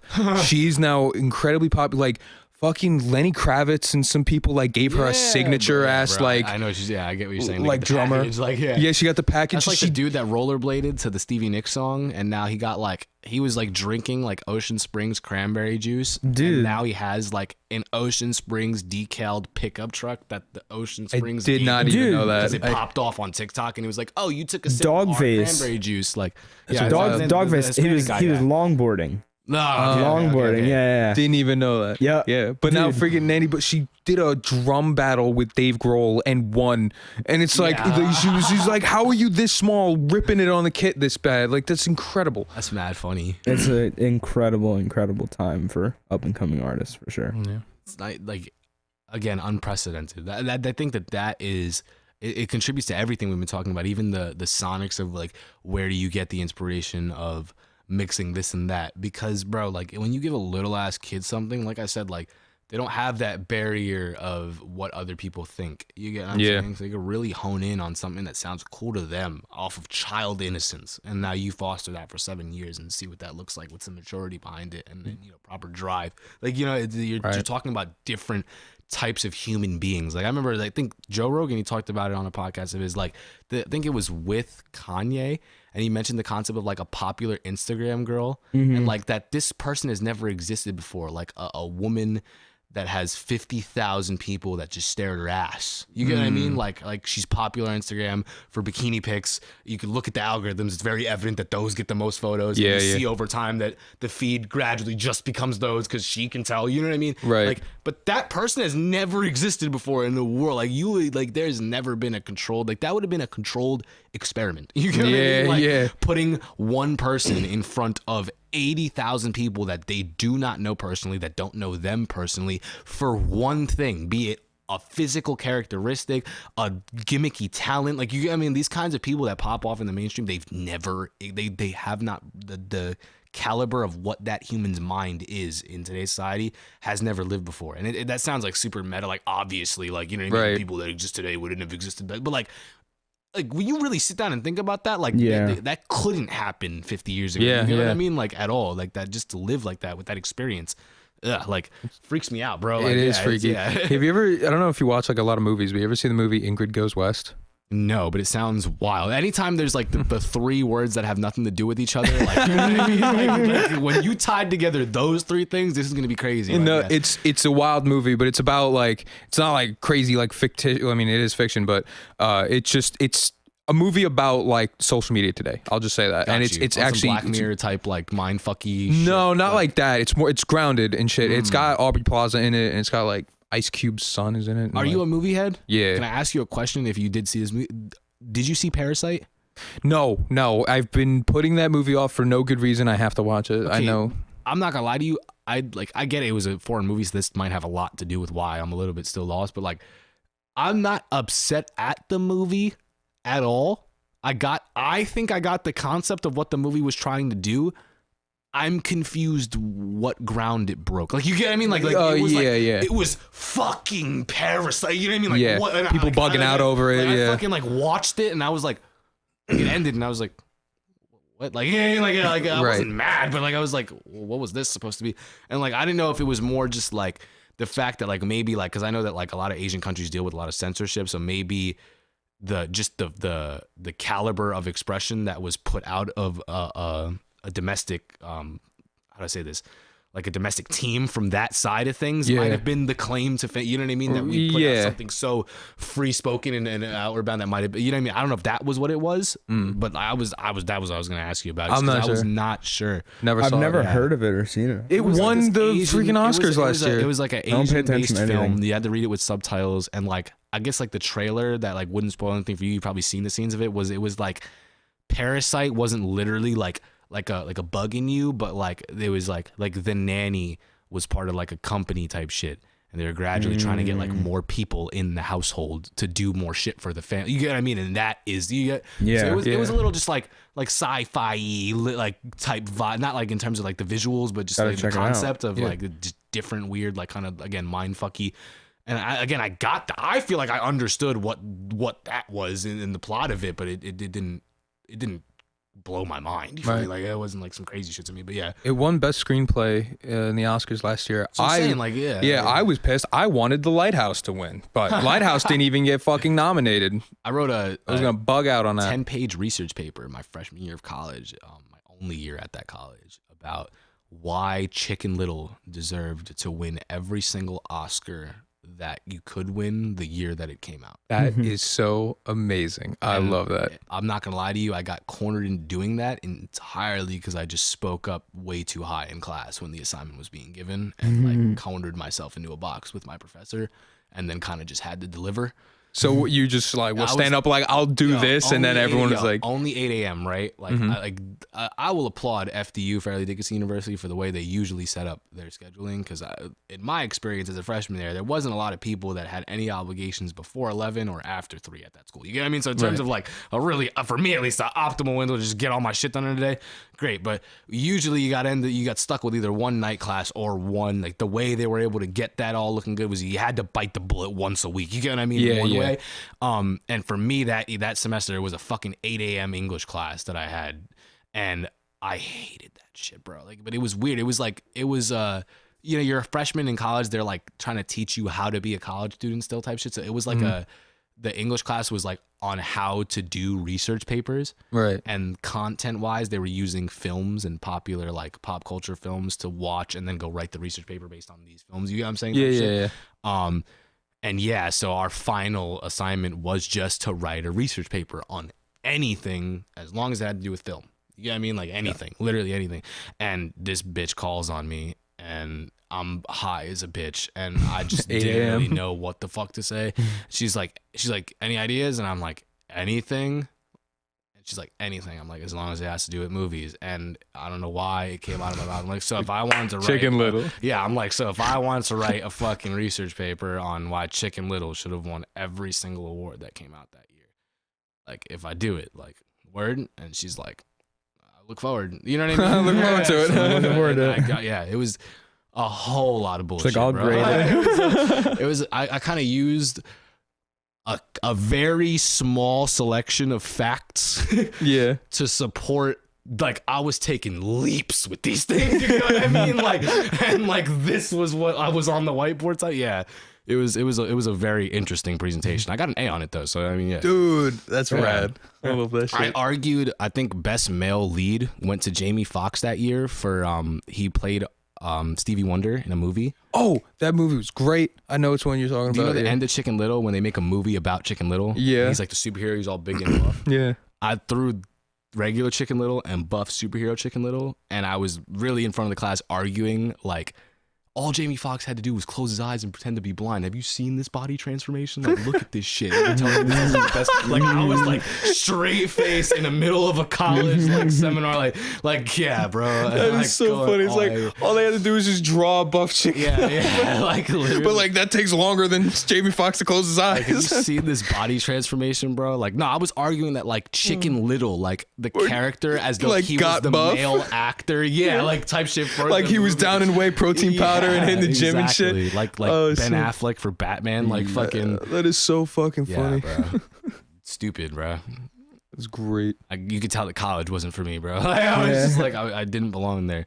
It goes what you were saying earlier. I wanted to say this too, though, that like people, they like what I was saying, where like right now we're in that phase where people look at you, what the fuck are you doing? You get what I mean? And you said it's a lot of pressure. Right.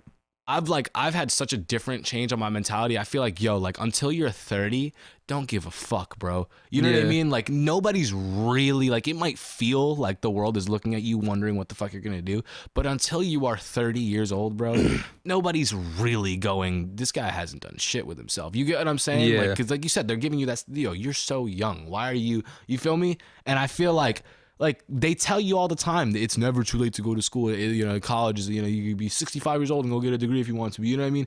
Why are you shoving kids into that system outside of school then? You know what I mean? Like my little brother's an artist, and I haven't said this to him out loud and done the radical thing of discouraging him from going to college. You know what I mean? But like, I mean, like knowing like he draws, you get what I'm saying? Like I make music, and I like you can get an audio engineering degree. Like this kid wants to draw the images that eventually become video game characters. Like that's his dream. Like there isn't a degree right now for that, at least that like off rip you're gonna get that job. You get what I'm saying? Like you could go get some experience with digital design, you know, learn a couple trades, learn a few platforms, you get what I'm saying? And for that, but you get what I mean? Like I feel like unless you know what the fuck you want to do, you know what I mean, and you should really not be there. you shouldn't be in that building, because that's what it's for. You're paying thousands of dollars to show somebody, hopefully at the end of 4 years, that I put in a couple of years to learn something, whatever that is. If you want to be a reporter, I put in 4 years to learn what a newspaper is and how it works, and I have this piece of paper that shows you that I paid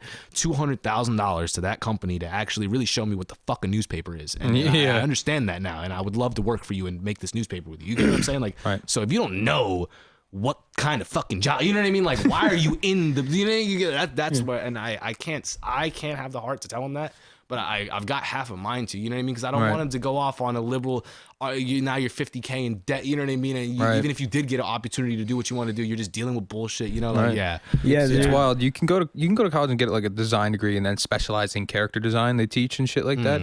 But I will say my older brother is an artist and he does that shit. And I don't want to like put John, if you listen to this, I'm not trying to put you on blast, dude. But no, he's like, dude's been literally drawing and doing shit since he was like a kid. Like, I mean, when he could first pick up a pencil, right? And like we still even have like some like printer paper stapled comics like from that young. And like eventually got to the point goes to college and he's taking like from that huge amount of years, like almost was like, you know, crazy amount of years.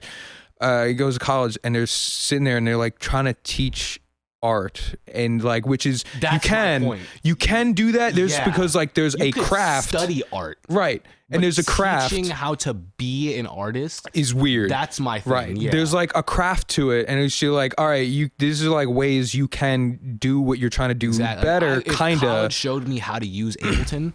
Right. And that was when I got my degree. Once I used it and learned how to use Ableton, you get what I'm saying? I could justify for what I exactly. You know what I'm saying? Like, right. But that's my point. When you've been doing this since 5, I had a friend, Joe Fife. You know, we went to high school with him. That kid. Have you seen his fucking his work? Like he's, oh my god, like super sci-fi, like horror movie head. So like that kind of like grungy, like That almost organic, like horror like inspired, gory like shit. gory type shit. But this kid is fucking talented, bro. You get what I mean? Right. Like it's like I get like a loss of breath when I look at like what he draws. You get what I mean? To Right. think that like somebody sat with a pencil with an Did that empty sheet shit. of paper and now they stood up and that was on it. You know what I mean? Like that's crazy to me. I Yeah. think that's sick first Right. and foremost. But like he talked to me. We went to the same community school, and on that, I know how to do all this shit, bro. Exactly. Like, I had 3 YouTube channels between the age of 7 and 12, and I knew everything that they taught me in my Right. Adobe Premiere class. So you get what I'm yeah, saying? that Like- was what my brother like, was saying. yeah. He was like, I just spent this money. They're telling me shit that I got on lock but years with the ago. current system of how the guy, I mean, I hate to get like all anarchist, but you know what I mean? Without the government, you got to go get that paper for the company on the normal 9 to 5. Like if you're going to be an artist, but still just go to regular work type shit and go do your art talent for somebody, you get what I Right. mean?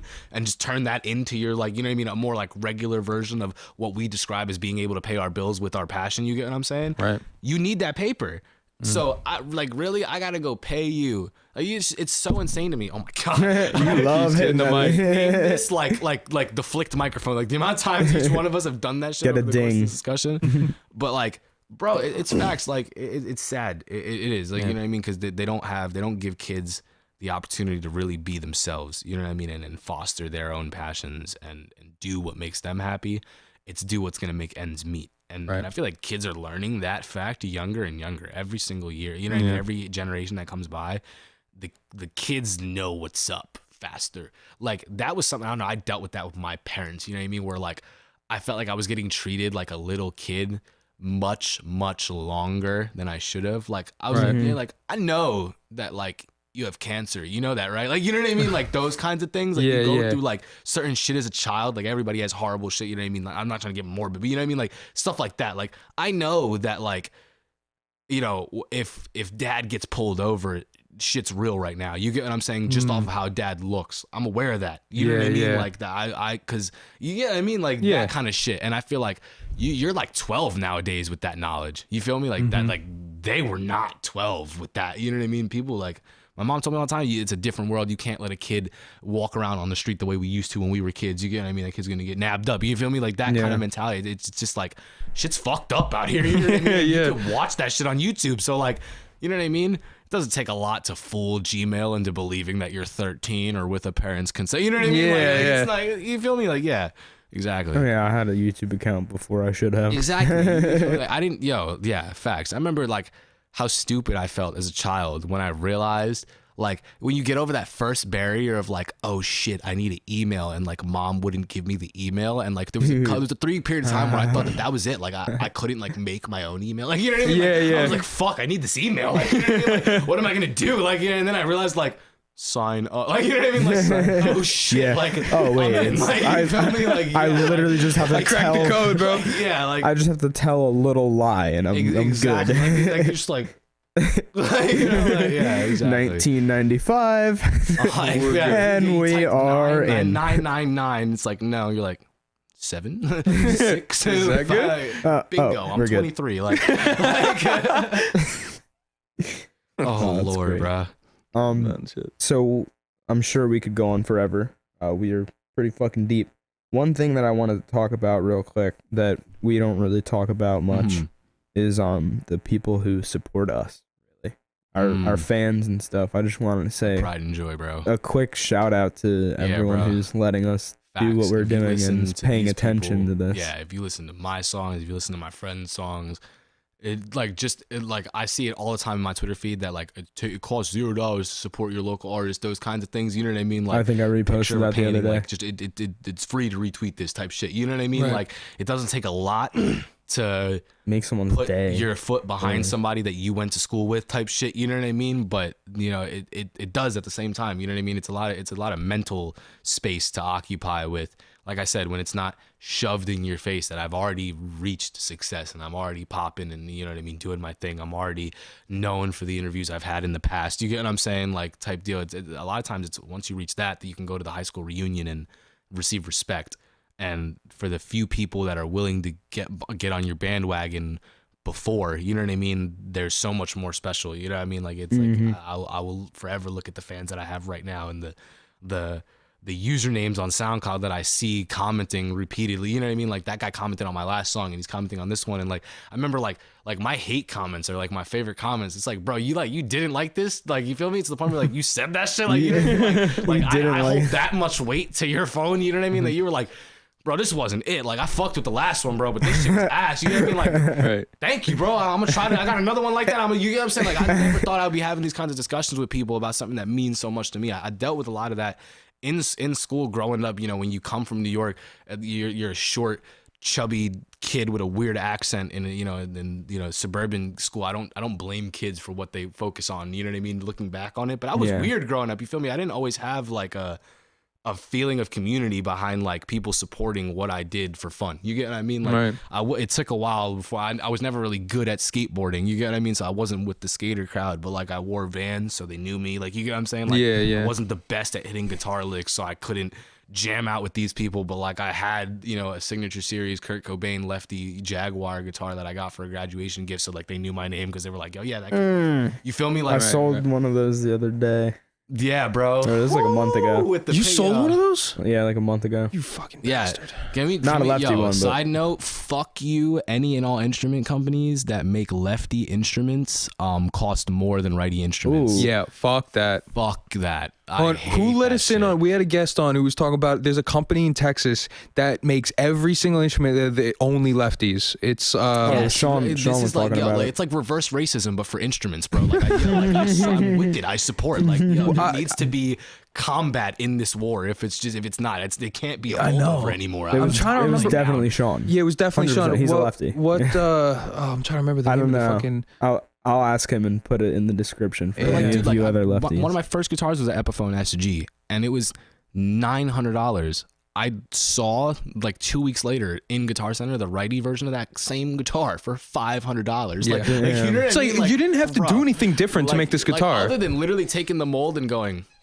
Like, exactly. That's what you had to do. But even but even with like symmetrical guitars, like a SG is symmetrical. Bro, put the pick guard on the other fucking side. Like, that's it. To me, please. That's it. I'll buy it from you. Yeah, it's like, all right, like, give me the guitar and the pick guard. I'll screw it. Like, I'll do it myself. Like, are you getting like a Jazz Master with the weird mold? Fine, you got to turn the mold upside down. Telecaster, where it's unisymmetrical. You know what I mean? Exactly. Something that's perfectly symmetrical. Literally, just string it backwards, put this shit on the other side. And I get there's small shit, like specifically with the guitar, you have like the nut at the top of the thing with the grooves for the strings that exactly. But all like every adjustment that has to be made to in a guitar to make it from righty to lefty is flipping it. Like it's not a new piece, it's not new technology. Like it's the same. Oh my work effort. Yeah, I present to you my baby.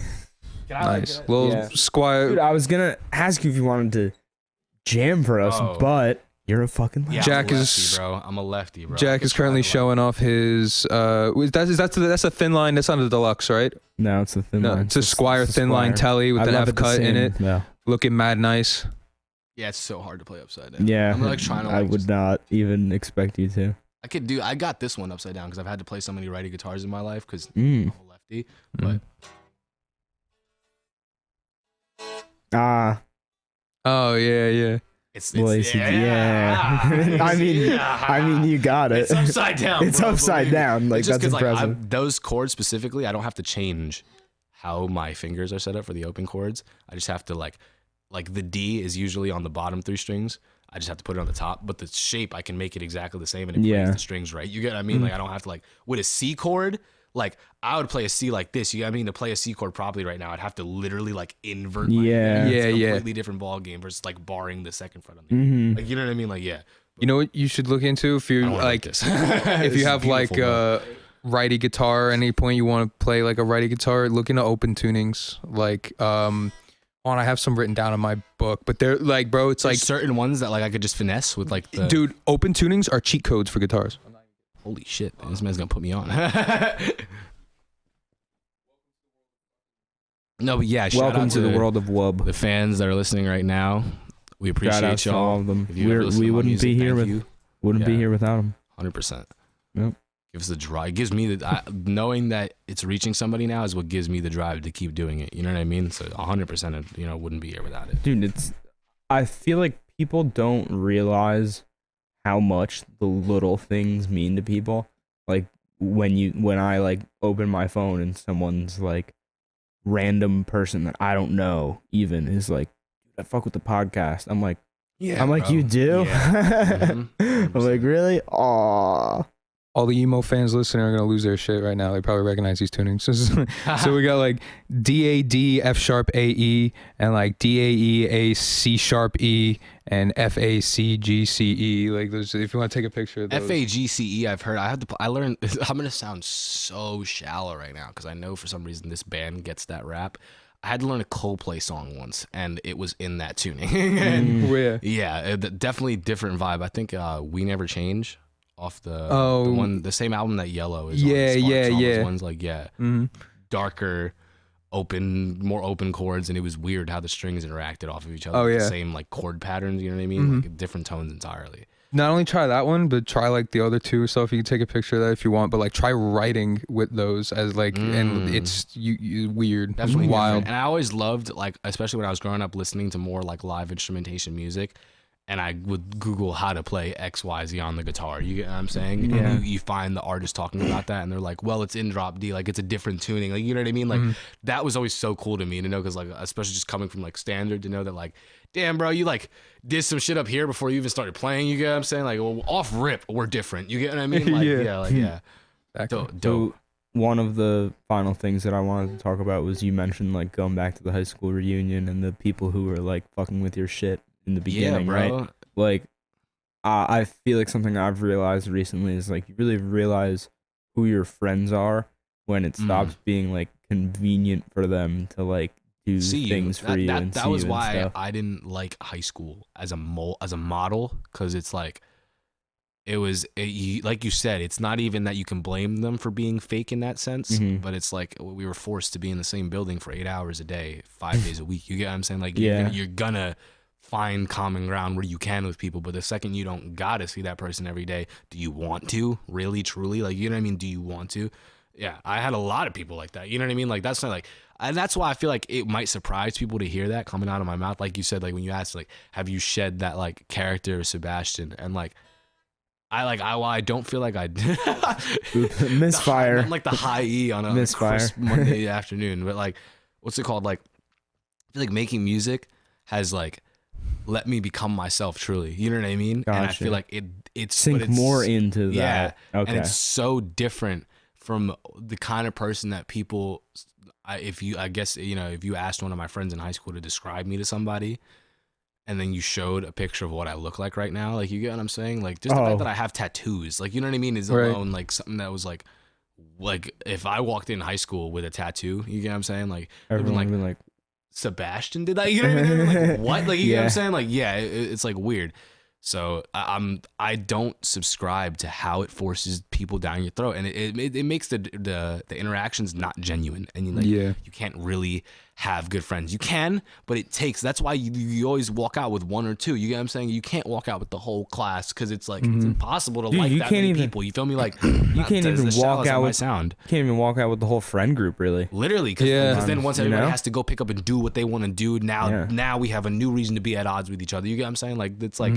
Versus, that's why I'm saying I don't like that. That's the first social construct that kids get thrown into. You know what I mean? Yeah. It's setting you up to feel constantly like the herd is thinning out. When it's like, bro, you were from your own herd, like, you know what I mean, and you got sent to a building where 80,000 herds sent their babies to. Like, you get what I'm saying? Like that's what this building is. This is not the herd. You feel me? Like, and you feel like it growing up, and then it's over. You know what I mean? And it's like, whoa. And I was scared when people would say that high school was the best 4 years of my life. Like, bro, people live don't to be say that 80, to me, bro. Like, you know what I mean? Like, you peaked in high at school. 18, Like, what? bro. Like, you know what I mean? Like, fuck, dude. Like, oh my god. Dude, I look back and I'm sorry like, for cursing. I don't know. Like, dude, we do it all the fucking time. Yeah, all the fucking time. It's insane to think about like who I was in high school and like how far I've came, and like that some people are like still there. you know? Yeah, that's the flip. Yeah, I expect what you said first to happen to everybody. The surprise is when it doesn't. It's like, are you still on that shit? It's like, like- I mean, like, you still like, you're wait. still trying to give me a wedgie, bro? Like, dude, like, you're like, bro, like, what the fuck? Like, I work at Chase Bank. You Like- trying to give me a noogie? like, yo, like, yeah, exactly. Yeah, I feel that shit heavy. I'm gonna say this because there's like a 0% chance that this person is gonna be listening, but Call out anyone. I started working for this painter, right? Shout out to Chris Krebs, coolest dude ever. He's actually big in the like indie, not big, like he's like following. he's a player in the like indie scene. He's like, I don't know, like in his like 40s, 50s, and he has this like, he like throws concerts and has like tons of artists that he records with. He's like a really good bass player, like incredible bass player. But so I was painting with him and I got paint like all over my hands, and I posted a Snapchat story and like you could see like paint on my nails. Yeah. And this kid was like, "Dude, are you painting your nails? Like, are you fucking serious?" Like, I'm like, "No, dude.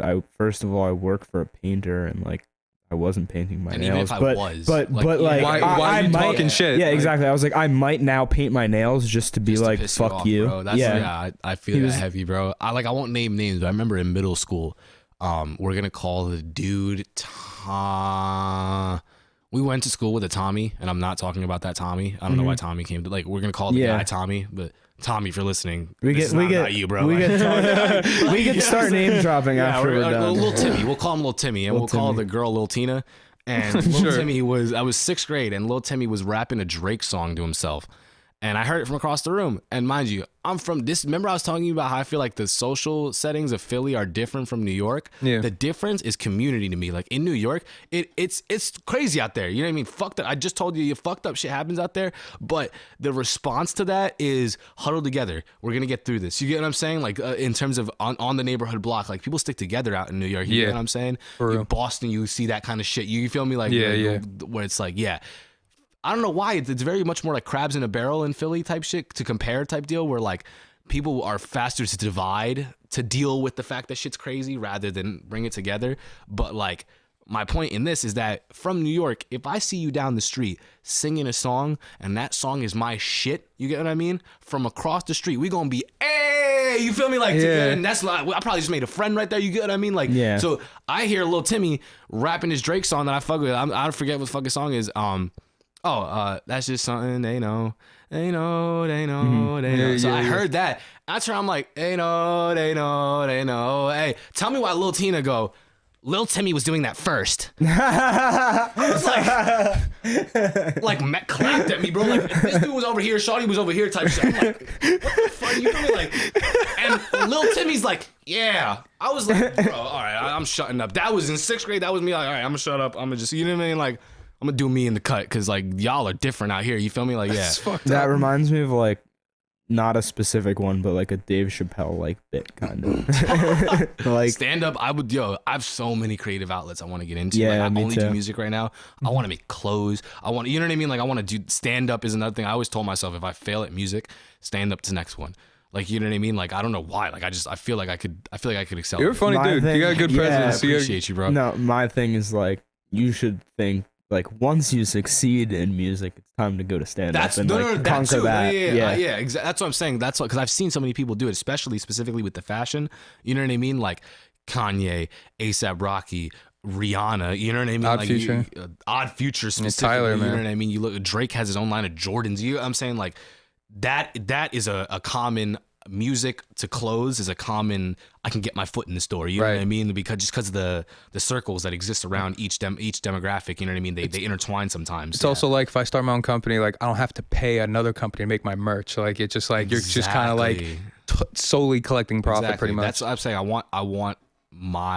want my creativity, the freedom of creativity. Like I don't want to pick the colorway for the Jordan 1 and release my sneaker. You know what I mean? Like that's not my shoe. Like I want to fucking design one. You know what I mean? Like I wouldn't get into sneakers. That's not my forte. I would be honestly like top and bottom based. You know what I mean? If I was gonna be making clothes, but like just that. You know what I mean? Like if you look at Jaden Smith, he just released a sneaker with New Balance, and it's like all of the scrap material from the New Balance studio.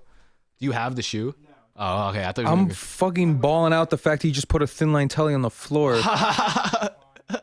But Bastard. The shoe is made with the scraps from other shoes in the New Balance factory. You get what I'm saying? Right. Like it's like this very unique. Oh, he's got the okay, yeah, bro, different. But you see what I'm saying? Like, Oh, that's nice. like hoodie. Nike isn't gonna drop that. Yeah, you get what yeah. I mean? Like they're gonna drop a black hoodie with the Nike logo on the front of it that says Jaden Smith on the back. You know what I mean? Right, Like, yeah. and it's just based on you being who you are that's gonna sell it. You know what Exactly. Shout outs, Cool Tapes Volume 3. I mean? Yeah, all day. Shout out to the Cozy Tapes about to drop. R.I.P. ASAP Yams. 100%. Bro. Fucking thank you guys for this. Dude. This was so beautiful. I like Thank love you. this. Yeah, that we had a was great that time. was Yeah, incredible. it was fun. I was thinking about when I was in the bathroom saying this afterwards, but I want to say it. You know what? I'm gonna say it afterwards. I'm gonna It's say all it. All right, yeah. Not get mauled. You gotta come back for something, yeah, bro. yeah, You know what I mean? you Like, gotta. you can tune in next time. You feel? Exactly. That it was something along the lines of tuning in next time because this has to be a somewhat regular thing. Like Oh, yeah. this was awesome. I got a lot Definitely to say about gotta- a bunch of bullshit. you Yeah, know what me I mean? too. But It's great. I like I said, my untreated ADHD has gone far too long without a vetting process. You know what I mean? So I've been harboring thoughts, and I would love to fucking talk about them anytime with you guys. Anytime you guys absolutely, are like man. in between guests and you just need somebody to come on to get something out. You know what I mean? Do what you Yeah, want, man. know what I mean? So- I'm in the area.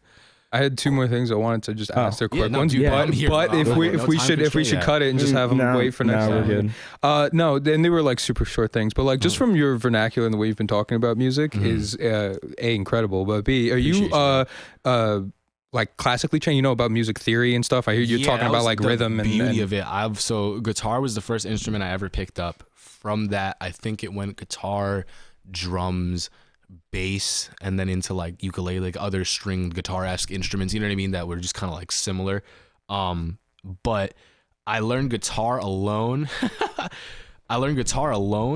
Because guitar lessons suck. The classical training deterred me from it, honestly. It was weird. At first, my guitar teacher was like being super like not that tabs are a bad thing, but solely tab based. Like, what's that? You like Smoke on the Water? Put your finger here, and strum like this. Yeah. And it's like, I could play Smoke on the Water now. I still don't know what the fuck I'm doing. Exactly. So I brought that Right. to his attention.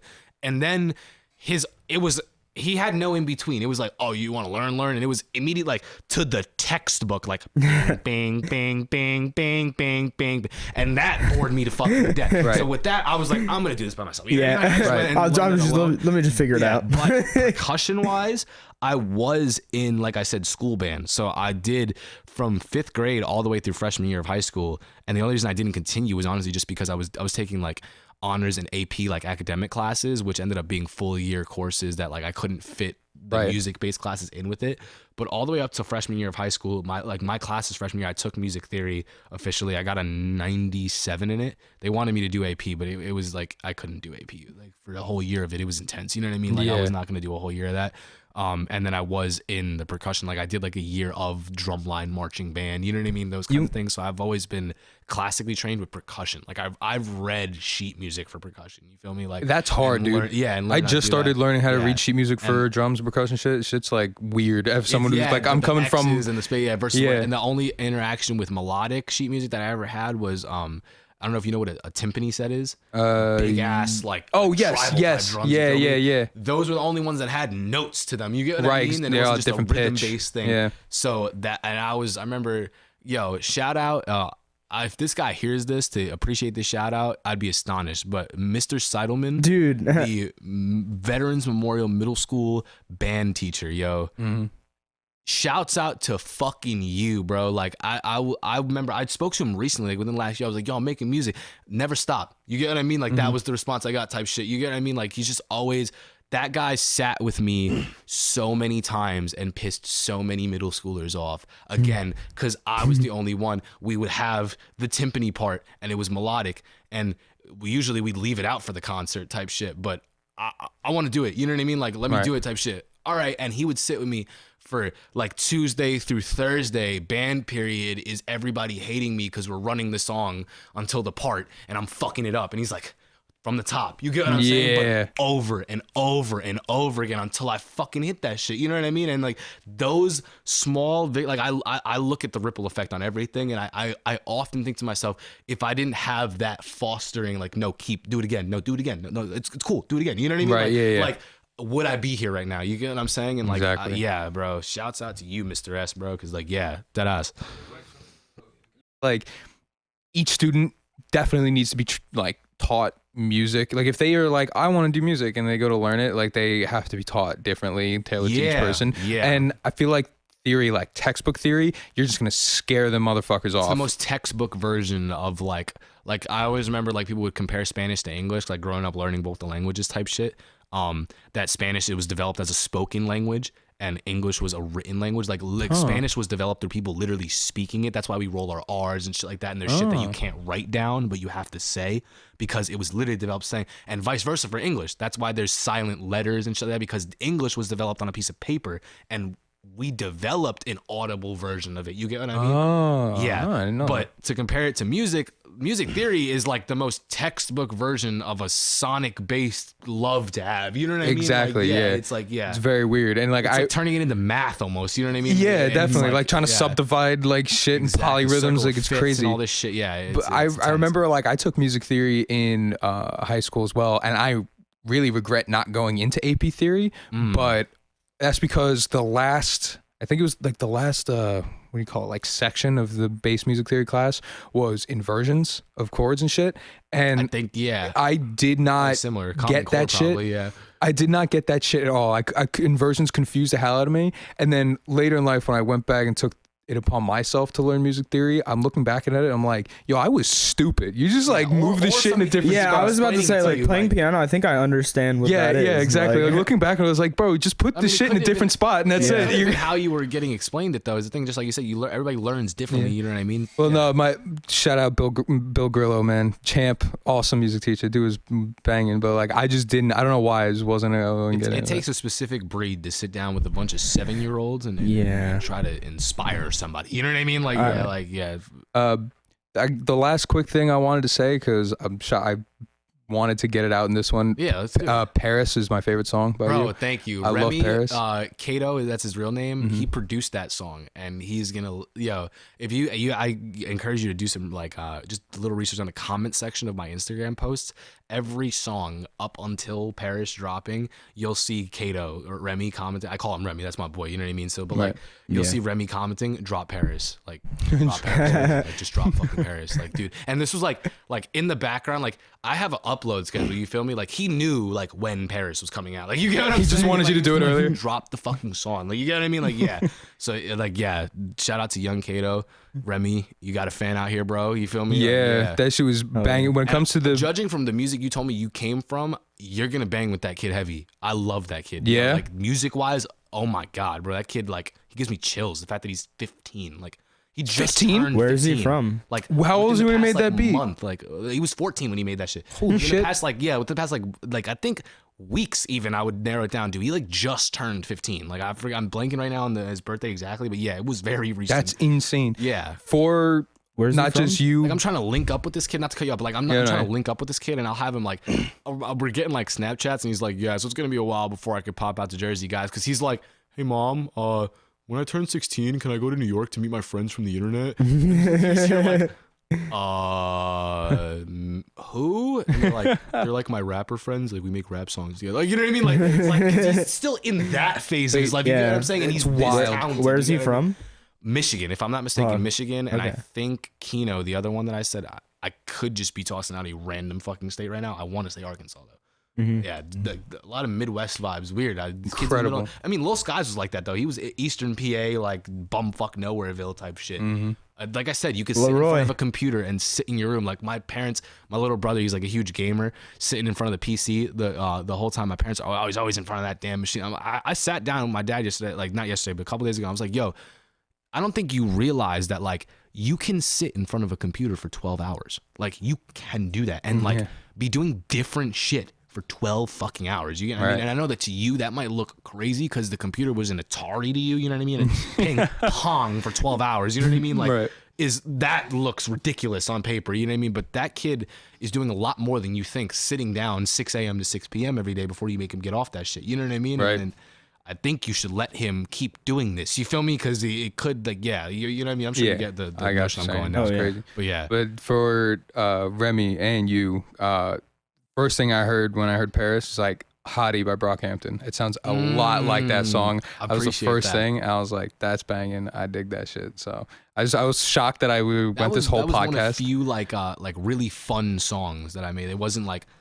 I still talk to you more about Cash Grab with like the details on that shit, but like I wasn't heartbroken or anything like that. Like the chorus is super poppy because I was literally just trying to make some feel good shit and make something catchy, and it was that was a freestyle, I'm pretty sure. You know what I mean? Like was it really? Yeah, like the chorus and I think the chorus was a take and the verse was a take, you know what I mean? And then obviously I went back and put supports and ad libs and all this stuff, you know what I mean? But the raw vocals, it's usually either a one take freestyle that gets cleaned up with the pen, or I'll punch it in line by line, write it down, and then deliver it in one take for the clarity of the quality of it, you know what I mean? I don't want it to sound choppy at all. Sometimes with like actual like rapping, I can get away with the line by line stuff because that's how a lot of this stuff is recorded. Like if you pay attention to like Future's recording process, if you really listen, like, you know what I mean, you'll hear like he's saying his first word of the second line as he's finishing the last word of the first line because it was recorded in two different takes, and he's able to like blend that over a little bit. Yeah. But it gives you a different, you can't, like the flow rap wise that you can hit doing it like that, you literally can't hit in one take. You get what I'm saying? Exactly. It's physically impossible. Like, you know what I mean? To say two words at the same time. You know what I mean? But yeah.